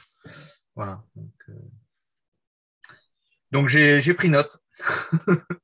Non, mais super, parce que c'est vrai qu'on a, je pense, tous des projets différents sur la table ou en gestation, et du coup, on a des questions qui vont être des fois très spécifiques sur nos projets ou qui vont rejoindre des approches un peu plus générales. Mais globalement, moi, c'est un truc que j'ai vraiment compris en voyant des gens présenter leur projet dans lequel il y avait une histoire ou une composante. Merci Sophie. Il nous reste 30 minutes. écoute, on est en bonne compagnie, donc on ne va pas le temps passer. Ouais, je reste convaincu que quand tu présentes un projet qui contient une histoire, ça doit être la seule histoire qui vaille la peine d'être racontée, en fait. Euh, dans le jeu de rôle, on a cette problématique de devoir créer, mettre, proposer des outils, de la matière première qui puissent générer énormément d'aventures, d'histoires, d'expériences différentes. Notre travail en jeu de rôle, c'est pas d'être scénariste, c'est de créer de la matière première et de la mettre en forme pour que les joueurs puissent s'en emparer pour jouer et pour créer des scénarios. Donc c'est un travail encore légèrement différent. Il y a une couche en plus où on sait que les joueurs ils vont pas jouer à ce qu'on a créé. Ils vont utiliser ce qu'on a créé pour jouer. Donc, il faut que la matière première soit utile, concrète, stimulante, etc. Et que nos règles J'avais soient. même lu, j'ai même lu quelque part qu'en fait, quand on joue à un jeu de rôle, les joueurs viennent détruire l'univers qu'on a créé. Je ne sais pas si tu es d'accord avec cette approche-là, mais… Non, parce que, alors, je vois le truc. Destruction, ça voudrait dire qu'on avait l'impression de faire quelque chose de durable, tu vois, ou de solide. Je pense que ce qu'on fait en jeu de rôle, c'est on crée des outils, en fait. On crée des outils, on propose des choses qui sont source d'émotions, de visuels, d'images, de scènes. La finalité de notre travail, c'est de créer des jeux dont les gens vont s'emparer pour jouer. C'est pas de faire jouer des gens à notre jeu. Et pour moi, la frontière, elle est ténue, mais elle est vraiment importante. Quand tu crées un scénario de jeu de rôle, la seule chose dont tu peux décider, c'est le titre. Tout ce qui va se passer derrière, tu ne le contrôles pas. Tu peux l'orienter, tu peux l'inspirer, tu peux inciter, tu peux donner envie. Ça, tu peux faire, parce que ça, tu sais que tu contrôles, tu peux donner envie d'y aller, mais tu ne contrôles rien d'autre que le titre de ton scénario. Et pour rejoindre Pierre, parce qu'on a travaillé ensemble, on connaît ça, ton nombre de pages, ton nombre de signes et ta date de rendu, ça, tu dois la contrôler. Le reste, une fois que ton scénario il est mis à disposition des joueurs, c'est plus ton scénario, c'est le leur. Et ce qu'ils vont en faire, ce ne sera pas ce que tu as prévu. Et c'est bien. Et il ne faut pas que ce soit vexant, déceptif, frustrant pour l'auteur, pour le scénariste. C'est la règle du jeu. C'est qu'un scénario de jeu de rôle, il va être adapté à la table de jeu, aux joueurs, au temps, à l'endroit, aux envies du meneur de jeu ou du groupe, et il va forcément être différent d'une table à l'autre. Donc, du coup, quand tu sais ça, ton travail de scénariste de jeu de rôle, il est différent d'un travail de scénariste de film, où tu vas devoir décrire, imposer, expliquer une trame, une vision des rebondissements qui vont être mis en scène d'une certaine façon, et tu n'auras pas d'interaction ou d'adaptation. Le réal va adapter le scénario du scénariste, mais le public ne va pas adapter le scénario du scénariste ni le film du réalisateur. En jeu de rôle, les joueurs vont adapter ton jeu, ton système, ton scénario, tout. Ils vont, et c'est le deal de base, rien faire comme tu penses qu'ils feraient, parce que c'est à ça que ça sert. Donc, tu es vraiment dans je pense, tu dois être, pour faire les choses le plus correctement possible, dans une dynamique où ce que tu décris, ça doit être cohérent, ça doit fonctionner, ça doit s'imbriquer, ça doit être autonome. Tu dois pouvoir utiliser cet aspect de l'univers à ta façon et que les conséquences de ta façon sur le reste du monde, elles soient encadrées. Ton système de jeu, tu peux jouer avec ou jouer avec un autre, et ton jeu devrait rester intéressant si ton univers est intéressant. Si ton expérience de jeu elle est intéressante, il n'y a aucune raison déjà d'en changer, et c'est ça qui va faire le jeu, quoi. Donc sur la problématique du premier scénario, euh, je pense que on pourrait même se contenter d'écrire un scénario d'introduction pour faire découvrir un jeu. On n'a pas besoin de créer un système de jeu ou un univers de jeu entier pour faire jouer à son jeu. C'est le premier scénario qui devrait pouvoir tout concentrer. Je reviens à Vermine, c'est à titre d'exemple, mais pour rejoindre les problématiques que Pierre soulevait sur quels éléments on peut, comment équilibrer quand on a deux qui sont à un niveau égale en termes d'importance pour la compréhension du monde. Sur Vermine, pour moi, c'était le fait de déterminer les personnages pré-tirés du premier kit de démonstration du jeu, qui permet de présenter plein d'aspects de l'univers et de voir les joueurs s'en emparer et essayer de les jouer, de les oraliser, de faire parler leurs personnages ou ou de se comporter ou de faire des choix. Et rien que ça permet de présenter l'univers.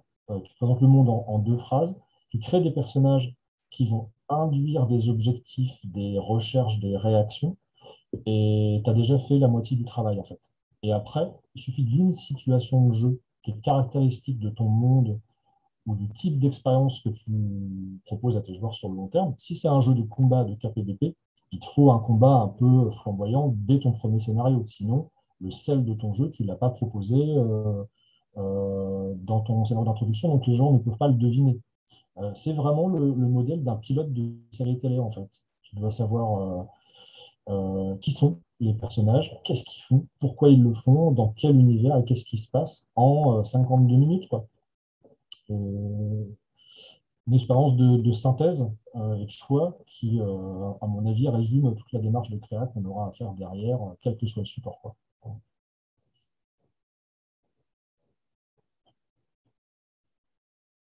Alors, on a eu un petit warning, il nous reste 30 minutes. C'était il y a 7 minutes, donc il doit nous rester 23 minutes. Oui, en général, on finit un peu 5 minutes avant pour pouvoir faire la photo de classe, etc. Et je vois qu'il y a Liliane qui a levé la main. Oui, je viens de voir ça. Merci à vous deux pour le rappel et désolé parce que je n'ai pas regardé du bon côté de mon écran et je vois bien ta main, Liliane. Eh ben, on t'écoute. En fait, nous, on s'est posé une question, c'était le temps d'ingérer le livre avant de jouer, sachant qu'on s'appuie sur le système SRD de DD5 pour prendre un jeu avec une expérience un peu différente. Et on s'est dit, bah, tiens, on va splitter la création de personnages aussi. On va faire tout d'abord la création des caracs, les compétences suivant l'historique et tout. Et puis là, on cut. On va faire un scénario d'intro dans lequel les personnages vont se rencontrer, ils vont découvrir les différentes fonctions dans le jeu. Et après, on intègre à ce moment-là, une fois qu'ils ont joué ce premier scénario, qui va en fait un peu leur tirer les verres du nez sur qu'est-ce que vous espérez jouer. Alors là, je parle pour des gens qui n'ont jamais joué. On arrive on va ajouter les classes, et ces classes qui vont être en lien aux actions qui ont été faites dans le premier scénario, qui sera une espèce de tutoriel. Et après, on arrive dans une étape où là, on est dans le core game avec toutes les règles qui tournent, et c'est parti. Et en dehors de ça, on a fait un scénario pour présenter le jeu en conve, qui est différent, qui lui fait tout tourner tout de suite. Et on s'est dit, est-ce que finalement aborder le jeu tout de suite, mais par tranche de complexité, ce n'était pas une bonne stratégie pour des nouveaux joueurs qui débarqueraient dans le jeu de rôle et pas des vieux briscards de 40 piges. Là, c'est un peu ça la question. Et après, pour des personnes qui seraient plus expérimentées à ce moment-là, retirer le scénario d'intro qui permet de prendre en main les règles petit à petit et entrer directement dans la création de perso habituelle, standard, pour les gens plus habitués. Donc, est-ce que c'est une bonne stratégie ou pas? Parce que du coup, ça nous fait plein de petits fascicules de genre 60 pages si on les sépare. Mais nous, on trouve que ça fait cohérence dans quelque chose de graduel. Ok. Écoute, est-ce que tu peux nous en dire un tout petit peu plus sur le type de jeu? C'est quoi l'univers? C'est quoi le type de jeu? Qu'est-ce qu'on fait? Alors en fait, on se situe dans un univers de fantasy où une paix a été imposée entre les forces du mal et les forces du bien par des moines. Et les joueurs interprètent des monstres qui sont gérés par des moines monstres, et donc ils vont enquêter sur des crimes commis par des personnages type des chevaliers qui pourraient massacrer des gobelins dans une caverne, qui vont enquêter pour essayer de découvrir qui ont commis ces crimes, et donc ensuite les ramener devant la justice. Ok. Alors écoute, tu vois, avec cette information-là, j'ai l'impression que les réponses qu'on pourrait s'apporter seront beaucoup plus précises parce que, au final, là, c'est ta proposition de jeu. C'est qu'est-ce qu'on joue, qu'est-ce qu'on fait. On joue des moines monstres qui vont enquêter sur des crimes. Bon, ça, c'est ton rail. Du coup, il faut que ton scénario d'introduction ou tes choix de ce que tu mets, euh, de ce que tu mets dans ton livret d'introduction ou pas, soient tous représentatifs de cette proposition de jeu-là. Dès le premier scénario, il faut que les personnages des joueurs enquêtent sur des crimes commis par des monstres. Parce que c'est ça ta promesse de jeu. Après, est-ce que le plus simple, c'est de prendre le temps de leur expliquer les différentes spécificités du monde ou du système avant de les faire enquêter? Ou est-ce que le plus simple ou le plus efficace, ça dépend, c'est de leur faire utiliser et donc découvrir, expérimenter les caractéristiques de l'univers et du système en cours de jeu? Moi, je reste convaincu, c'est peut-être perso, que quand on fait, on comprend mieux que quand on explique, parce qu'on est moins concerné, moins attentif. J'ai envie de dire que si chaque personnage a une spécificité, lui, quand il va utiliser son truc, il va parfaitement comprendre comment ça fonctionne parce qu'il est directement impliqué dans le résultat de l'action ou dans comment ça marche. Et les autres joueurs vont être un peu plus concernés à la cause si sa compétence ou son pouvoir, il risque de sauver la vie du groupe ou de foirer le scénario ou machin. Donc pour moi, c'est peut-être plus concret d'amener les choses graduellement en cours de jeu. Je reste, je reste assez partisan de situation de jeu clair et vite on joue. Parce que vite on laisse la parole au joueur. C'est un tout petit peu différent. Mais être en situation d'expliquer pendant un quart d'heure, une demi-heure, peut-être trois quarts d'heure, le monde, le background, la backstory, le système, les personnages chacun à leur tour, les joueurs, ils ont une capacité d'attention qui est équivalente à celle qu'on peut avoir quand on est dans un environnement scolaire. Il faut vite donner la parole aux joueurs, donner les clés aux joueurs pour qu'ils puissent interagir avec l'univers et poser des questions. Ouais, Je pense pas que c'est un peu ce qu'on voulait, et on voulait intuiter les classes, en fait. C'était ça l'idée, c'est-à-dire que dans le scénario d'introduction entre l'apparition des classes et la création du personnage, on voulait que le scénario propose des rôles. C'est-à-dire, ici, par exemple, il y a une scène de crime, qui va aller l'analyser, disons, n'importe quoi, ou qui va aller interroger les suspects, ou qui va faire ceci, cela, et que les joueurs choisissent en fonction de leur appétence, et que du coup, après, quand on ramène le système de classe, le choix soit tout de suite évident. Écoute, ce que je te proposerais, alors ça c'est une idée, toi spontanément on discute d'un concept de jeu, tu m'expliques ça, je te répondrai, tiens, pourquoi est-ce que tu n'as pas pensé à ça? C'est vraiment une proposition. Mais tu me parles d'un principe de traduire devant la justice, donc est-ce qu'il n'y a pas, par exemple, une organisation ou un responsable qui pourrait réunir les personnages des joueurs, les envoyer enquêter sur un crime et qui pourrait faire le briefing? Rien que ça permet de présenter ton univers et la scène de crime ou le scénario par un personnage du jeu. Et pourquoi tu ne mettrais pas, par exemple, un objectif sous forme de carte à chaque personnage ou proposer six compétences, si tu as six joueurs, ou six compétences, ou six armes, ou six pouvoirs spéciaux que l'agence ou que l'organisme met à disposition du groupe pour cette enquête. Et chaque joueur prend, moi je vais prendre ça au hasard ou volontairement, ils se répartissent les pouvoirs, les compétences, qui est un peu comme s'ils choisissaient leur classe, on va dire.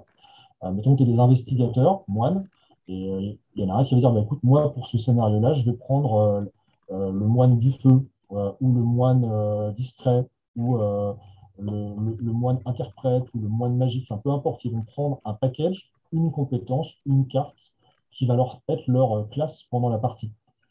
Pour une partie d'initiation, ça peut fonctionner, ça, par exemple. Au lieu de leur faire créer une classe entière, tu fais des moines et ils choisissent pour ce scénario un ensemble de capacités ou de compétences qu'ils vont pouvoir utiliser au cours de l'aventure.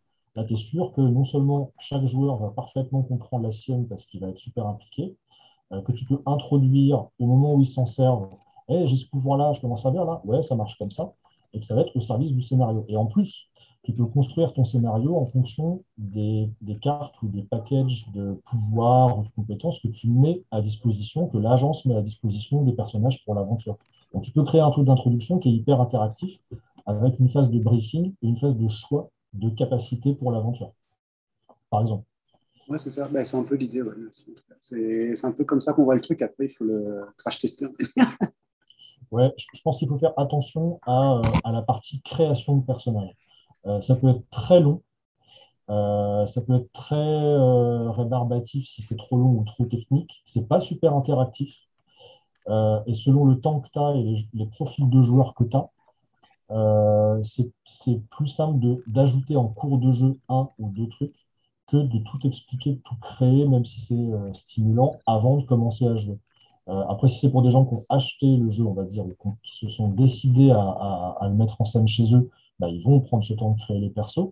Mais même hein, pour une première partie à la maison avec un groupe d'amis motivés, avoir un truc un peu instancé, un peu structuré comme ça, avec des phases de jeu un peu roleplay, gameplay, bah, ça peut te présenter le jeu de façon plus stimulante, quoi. Ouais. Pierre voulait faire un commentaire, mais bien sûr, Pierre. Oui, c'est quelque chose qui ne correspondra pas du tout peut-être à ce que fait Liliane, mais moi ce que je propose quand l'univers est très fort, par exemple celui-là, qui a des choses à faire, c'est d'abord de tester avec un système générique. Mais le système générique peut être Donjons et Dragons 5, il peut être Cthulhu, il peut être, bon, ben, le mien Simulac, ça peut être Fate, dire un système que les gens connaissent déjà, sur lequel on ne va pas forcément faire. Et donc là, on va voir le concept. On va jouer sur ce système-là s'il faut vraiment avoir un système, et on va voir ce que les gens ont envie de jouer. Et en fonction de ce qu'ils ont envie de jouer, on va peut-être créer un système ou prendre le système qui existe déjà et le hacker. Donc l'idée, est-ce que le système est important ou pas? Parce que là, tu dis on rajoute des classes de personnages. Est-ce que c'est des classes de personnages dans un système parce qu'il a des niveaux, ou si le système de classe parce que je veux l'enquêteur, je veux le magicien, dans lequel le système n'a pas forcément d'importance au début. Voilà, c'était ma remarque. En fait, on a construit les classes autour des sciences forensiques. Donc, on a essayé de donner à chaque classe, on va dire, un rôle dans l'enquête pour que le groupe fonctionne de manière complémentaire. C'est-à-dire, il n'y a pas quelqu'un qui peut tout faire. Donc l'idée, c'est d'amener les joueurs à coopérer autour de résoudre ça.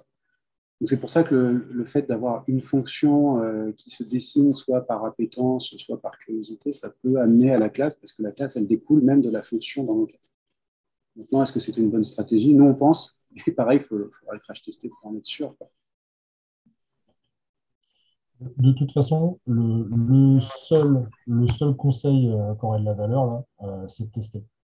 On en parlait vendredi, on a eu une première conférence sur créer son jeu de rôle, essayer d'amener son jeu de rôle jusqu'à maturité pour l'éditer. Dans ce qui revient souvent, c'est que tu ne peux pas être certain de tous tes choix si tu ne les testes pas et si tu ne les fais pas tester par d'autres. Je disais, pour moi, il y a 3 niveaux de test en fait. Il y a tester avec des gens que tu connais, qui vont pouvoir te faire des retours précis et dont tu connais le caractère, tu sais ce qu'ils aiment, ce qu'ils n'aiment pas, donc tu peux filtrer, analyser leur retour. Il y a tester avec des inconnus. Donc là, je pense que vous en êtes là, c'est-à-dire mettre en place des protocoles de test en convention ou en ligne pour tester avec des gens qui ne connaissent pas comment votre projet est perçu. Et après, tu as le niveau 3, qui est le protocole où tu donnes à quelqu'un qui ne connaît pas ton jeu la matière première pour qu'il aille lui faire jouer des gens que tu ne connais pas non plus. Et là, tu auras des retours super précis parce que déjà, comment tes règles sont comprises par le meneur de jeu à qui tu proposes ton projet. Tu envoies tes règles, ton système et ton scénario, et comment lui, il va les présenter alors qu'il vient de les découvrir à des gens qui n'y ont jamais joué. Donc là, tu as vraiment des retours super précis sur la clarté de présentation ou sur ce qui fonctionne ou pas à telle ou telle table de jeu de rôle. Je pense que le fait d'aller observer quelqu'un qui fait jouer ton jeu avec des gens qui ne connaissent pas et quelqu'un qui vient de lire, de découvrir ton jeu ou ton scénario, parce que c'est plus simple avec un scénario. En convention, tu écris un scénario, il est distribué à des meneurs de jeu qui s'inscrivent sur des types de jeux et tu vas écouter un peu à la table ce qui se passe. Mais pour un jeu, c'est encore plus vrai, encore plus enrichissant de voir comment quelqu'un qui découvre ton jeu le présente à d'autres joueurs. Quels mots il utilise, par quoi il commence. Et peut-être que là, il y a du bon à prendre sur la façon de présenter ou d'organiser les choses. Et si les joueurs posent tous la même question, genre ah ouais, attends, j'ai pas compris ça, ben, c'est que ça, c'est pas clair. Ou par exemple, pareil, s'ils ne se servent pas de tel et tel aspect du jeu, qui toi te paraissait super intéressant, s'ils s'en servent jamais durant la partie, est-ce qu'il est vraiment indispensable? Donc, il y a moyen de dégraisser un peu, d'enlever des choses. Ça peut alléger un peu le sac à dos, d'avoir à se concentrer sur un peu moins d'éléments. en jeu de société, tu fais des statistiques, tu fais des probas, tu fais des comptes rendus de parties avec combien de points par tour, combien de points au total, les scores et tout ça pour essayer de rationnellement arbitrer tes règles de jeu, parce que c'est un jeu très mathématique dans un espace fini. En jeu de rôle, c'est principalement des retours de bugs techniques, d'équilibrage, d'une chose qui ne fonctionne pas, d'armes qui sont au pouvoir qui sont trop puissants ou pas assez. Donc là, c'est de l'équilibrage, c'est du tweaking que tu peux faire sans remettre en cause forcément tes choix fondamentaux. Mais tu as aussi des retours d'expérience où tu vois qu'en fait, telle partie de ton scénario a fait chier tout le monde, tel pouvoir que tu pensais super intéressant ou telle direction où tu pensais que les joueurs iraient, ben, ils ne s'en sont pas servis, ils n'y sont pas allés. Ton combat de fin ou ta classe géniale, tu te dis tout le monde va se battre pour jouer cette classe-là, personne n'en veut. Ben, en fait, c'est peut-être que c'est pas ça qui parle aux joueurs et que leur retour d'expérience est source de mise à jour, de modification pour la suite du projet, quoi.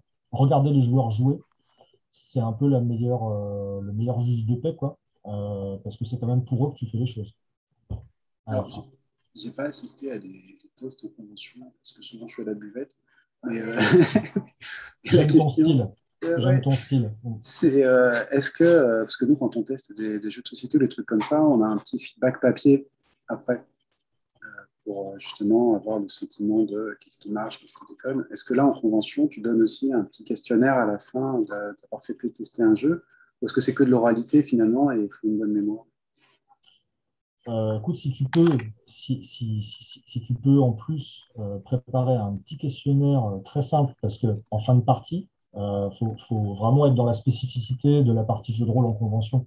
C'est que tu finis soit parce que c'est rare que tu finisses parce que tu as fini l'aventure. Et même quand tu as fini l'aventure, tu continues à en parler en te levant, en rangeant ton matos, en allant boire une bière avec certains. D'autres partent plutôt parce qu'ils ont une partie ou une conférence ou un truc ou un bus qui repart. Donc, la fin de partie en convention, c'est jamais un moment où tu as toujours 10 minutes pour rester à table et remplir un questionnaire.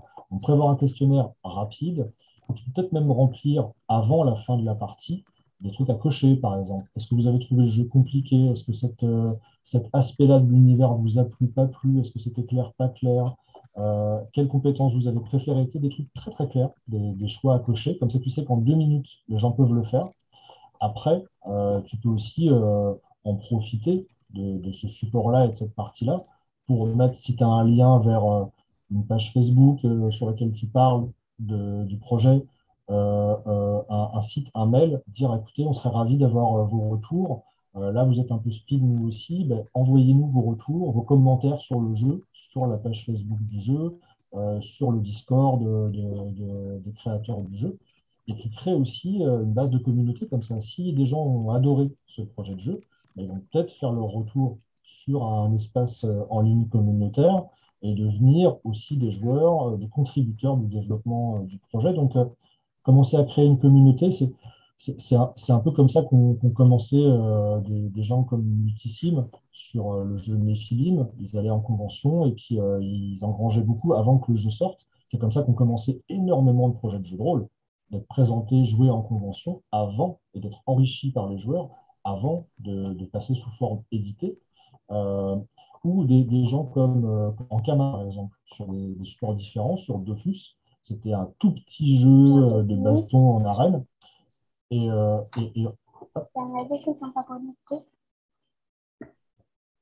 je ne sais pas si tu nous parles, Sophie, ou si ton micro est ouvert. C'est pas moi qui parle, on a une voix de petite fille en arrière. Ah, d'accord. Ah ben, génial. J'essaye de Super. trouver la source. C'est moi, en fait. Je me suis fait attaquer. Ok, ouais, ça marche. Bon, ben, c'est super. Moi, je disais par exemple le modèle Ankama sur Dofus, où ils ont vraiment fondé, créé une communauté en parallèle du développement et de l'évolution du jeu. Bon, c'est un jeu en ligne, c'est un jeu vidéo, c'est une communauté très identifiée, mais c'est un modèle de développement qu'on peut rapporter à toute petite échelle sur un projet de jeu de rôle. On construit rien de vraiment très très bien tout seul. Et quand tu crées un jeu à destination de joueurs, le fait de tenir compte de la vie des joueurs ou de les impliquer dans le développement du projet dès le début, est quand même une bonne idée et c'est une source de richesse géniale, quoi. Donc, oui, trouver des supports pour engranger le feedback des joueurs et même leur proposer de s'impliquer concrètement, de faire des retours, de faire des propositions, de garder contact avec des gens qui auraient joué en convention et qui auraient aimé le jeu ou l'univers et qui voudraient faire une petite nouvelle, un visuel de personnage, une carte pour le jeu, équilibrer des règles parce que eux, ils sont mini-maxeurs et ils savent que plus 2 c'est pas bon, il faut mettre plus 4. Tu vois, bah, ça, c'est que du positif pour que ton jeu et le développement du jeu se fasse dans de meilleures conditions, quoi. De l'énergie et des retours de joueurs. Ouais.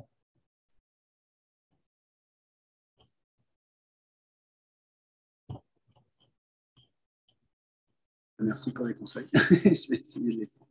Avec plaisir. Bon, il est midi moins 10. Est-ce que c'est le moment, parce que j'imagine que certains veulent participer sans arriver en retard Oui, au petit moment de clôture après? je vais en J'ai une profiter. question pour l'année prochaine. Mhm. Parce qu'en fait, quelque chose qu'on n'a pas abordé que je voulais, c'était la page blanche. Mais comme on n'a pas le temps et tout, ça m'intéressera un moment.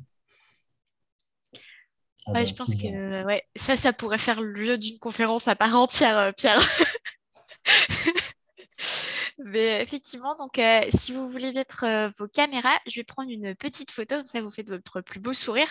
Et ça, vous aurez la vidéo rediffusion avec votre superbe tête dessus. Allez, donc c'est parti. Un, 2, 3, votre plus beau sourire. Yes, c'est bon. Merci beaucoup. Donc bah là, vous pouvez faire utiliser les 5-10 minutes qui restent pour papoter, peut-être évoquer la page blanche. Moi, je vais clôturer la réunion à -3. Voilà, donc en attendant, à vous. Bon, super. Bon, bah, merci Sophie pour tout ça. Merci à tous bah, pour votre présence, pour vos questions. Moi, je reste convaincu qu'on apprend son métier en essayant de mettre des mots et de répondre à des questions dont j'ai appris autant. Donc, merci pour cet échange-là. C'est toujours hyper enrichissant. Alors, la page blanche, écoute, je sais pas, enfin si je sais en fait. Moi, j'ai résolu le truc en commençant jamais par une page toute blanche. Euh, c'est con à dire, mais l'angoisse de la page blanche, si ta page elle n'est pas blanche, tu n'as pas la même. Euh, je prends l'habitude de redémarrer toujours par un fichier d'un autre projet qui ressemble à celui que je vais faire. Déjà, devant moi sur l'écran, graphiquement, bah, j'ai du texte. Ce n'est pas le texte du tout que je vais écrire parce qu'il est déjà écrit pour un autre truc, mais j'ai une chaperonne, j'ai du texte et ça me rassure. Enfin, en tout cas, ça me fait une porte d'entrée concrète dans l'univers. Et je garde, par exemple, une structure d'écriture. Je décide de garder mon premier gros titre, qui est en gras, en gros caractères, et je vais le remplacer par un nouveau titre. Et ensuite, je vais remplacer certains trucs dans ma page par des choses de mon nouveau projet. Et tant que je n'ai pas assez de matière, je vais faire un petit plan, je vais garder la même police, les mêmes couleurs. Je vais retravailler. C'est comme si je venais repeindre par-dessus du papier peint. Et une fois que j'ai posé assez de choses, je vais décoller tout le papier peint qui va derrière, qui ne me sert plus à rien, et je vais le retravailler que dans mon nouveau document. Donc, c'est un peu comme si je parasitais un ancien document, un ancien scénario, pour faire naître le nouveau et me sentir à l'aise. Et rien que le fait de ne pas démarrer par une page complètement blanche, euh, j'ai l'impression que ça amène le cerveau à faire des choix plus concrets, plus précis, de dire, tiens, qu'est-ce que je vais commencer par écrire? Je vais faire un titre que je changerai plus tard. Je vais faire un grand 1 que je mettrai à jour après. Sous mon grand 1, je vais mettre un, deux, trois trucs auxquels je vais revenir plus tard. Donc, je crée de la matière. Et après, c'est un peu le côté rouleau à pâtisserie où je m'oblige à transformer en 10 lignes une ligne que j'ai écrite dans ce projet. Si j'ai dit il faut parler de ça, ben, à un moment je dis allez, j'y vais, je parle de ça. Et ça, j'en fais 10 lignes ou 20 lignes. Et au rouleau, c'est pour aller développer un peu. Si je vois qu'il me manque de la pâte ou de la matière, je vais rajouter une idée ou ouais, c'était sympa comme idée, mais ça suffit pas, il faut un truc en plus. Et après, je pense que, enfin, ça c'est peut-être très perso, peut-être même très intime, mais je pense qu'on est plus créatif quand on n'est pas devant son outil de travail. Moi, je suis plus créatif dans mon bain ou en voiture ou quand je suis au jardin, par exemple. Parce que Oui. les choses, elles viennent se mettre en place, elles se décantent, elles deviennent évidentes. Et des fois, ça m'arrive de dire, OK, stop, je vais écrire ça parce que ça a pris forme et ça y est, ça s'est imbriqué. C'est comme si on manipulait un bout de pâte à modeler dans sa poche toute la journée et à un moment, tac, on sait que c'est bon. Et là, on peut aller l'écrire.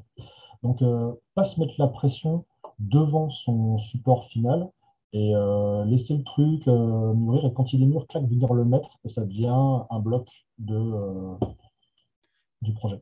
Deux petites remarques, c'est que moi, si j'utilise c'est ça mon problème, c'est que de temps en temps, j'utilise les mêmes structures et qu'une fois que j'ai fini, je me suis rendu compte que merde, ça ressemble au scénario d'avant. Ouais. Ça, c'est emmerdant. Et puis l'autre, c'est j'ai sans arrêt des super idées, des trucs géniaux. En général, c'est quand je marche, etc. Et à un moment ou un autre, je me dis, il faudrait que je l'écrive ou que je le mette dans un micro. Et après, je sais que j'avais une bonne idée. Elle était géniale, cette idée. Mais laquelle est-ce que c'était? Ouais. Mais bon, l'avantage, c'est que parfois, 2, 3, 5 jours après, elle revient. Mais il faut que je pense que 5 jours après, je la renote à nouveau. Moi, j'ai une réponse pour toi, Pierre. Mm. Moi, j'ai toujours un portable à la main.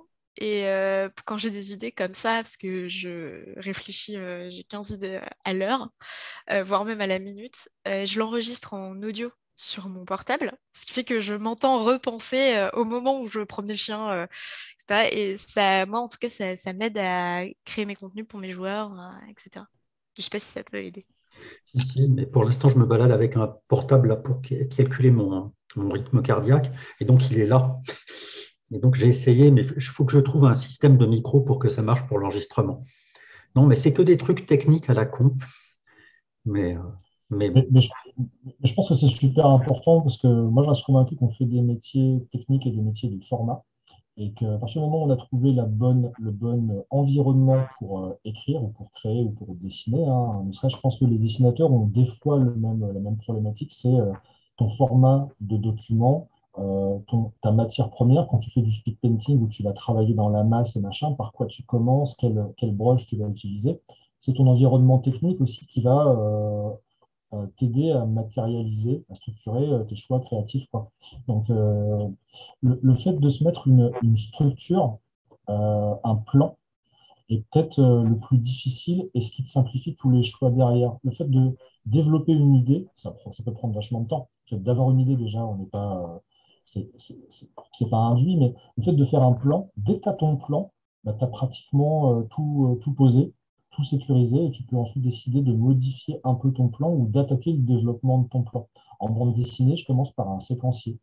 Je fais une ligne de ce qui se passe sur chaque page. C'est pas définitif, c'est pas précis.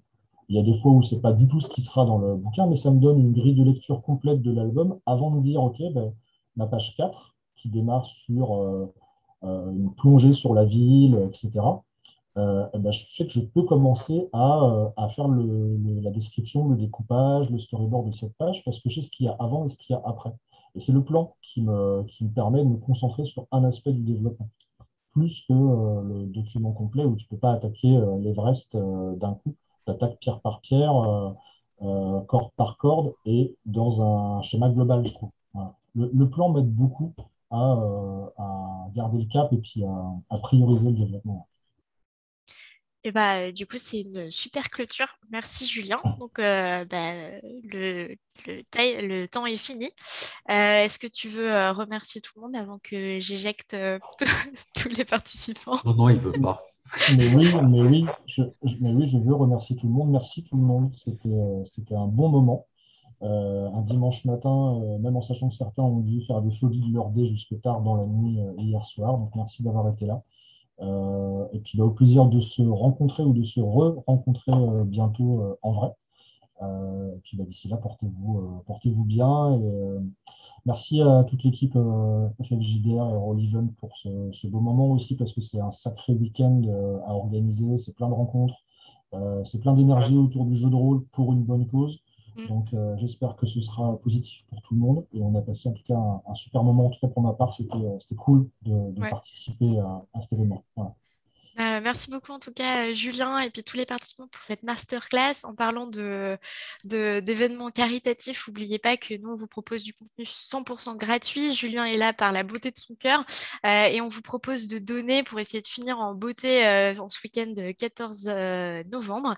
L'objectif des dons c'est 7 000 euros. Vous pouvez donner sur relevant.fr. Et là j'éjecte vraiment tout le monde de la réunion. Merci beaucoup et bon Merci à tous. dimanche et finissez le week-end en beauté. Merci beaucoup. Super.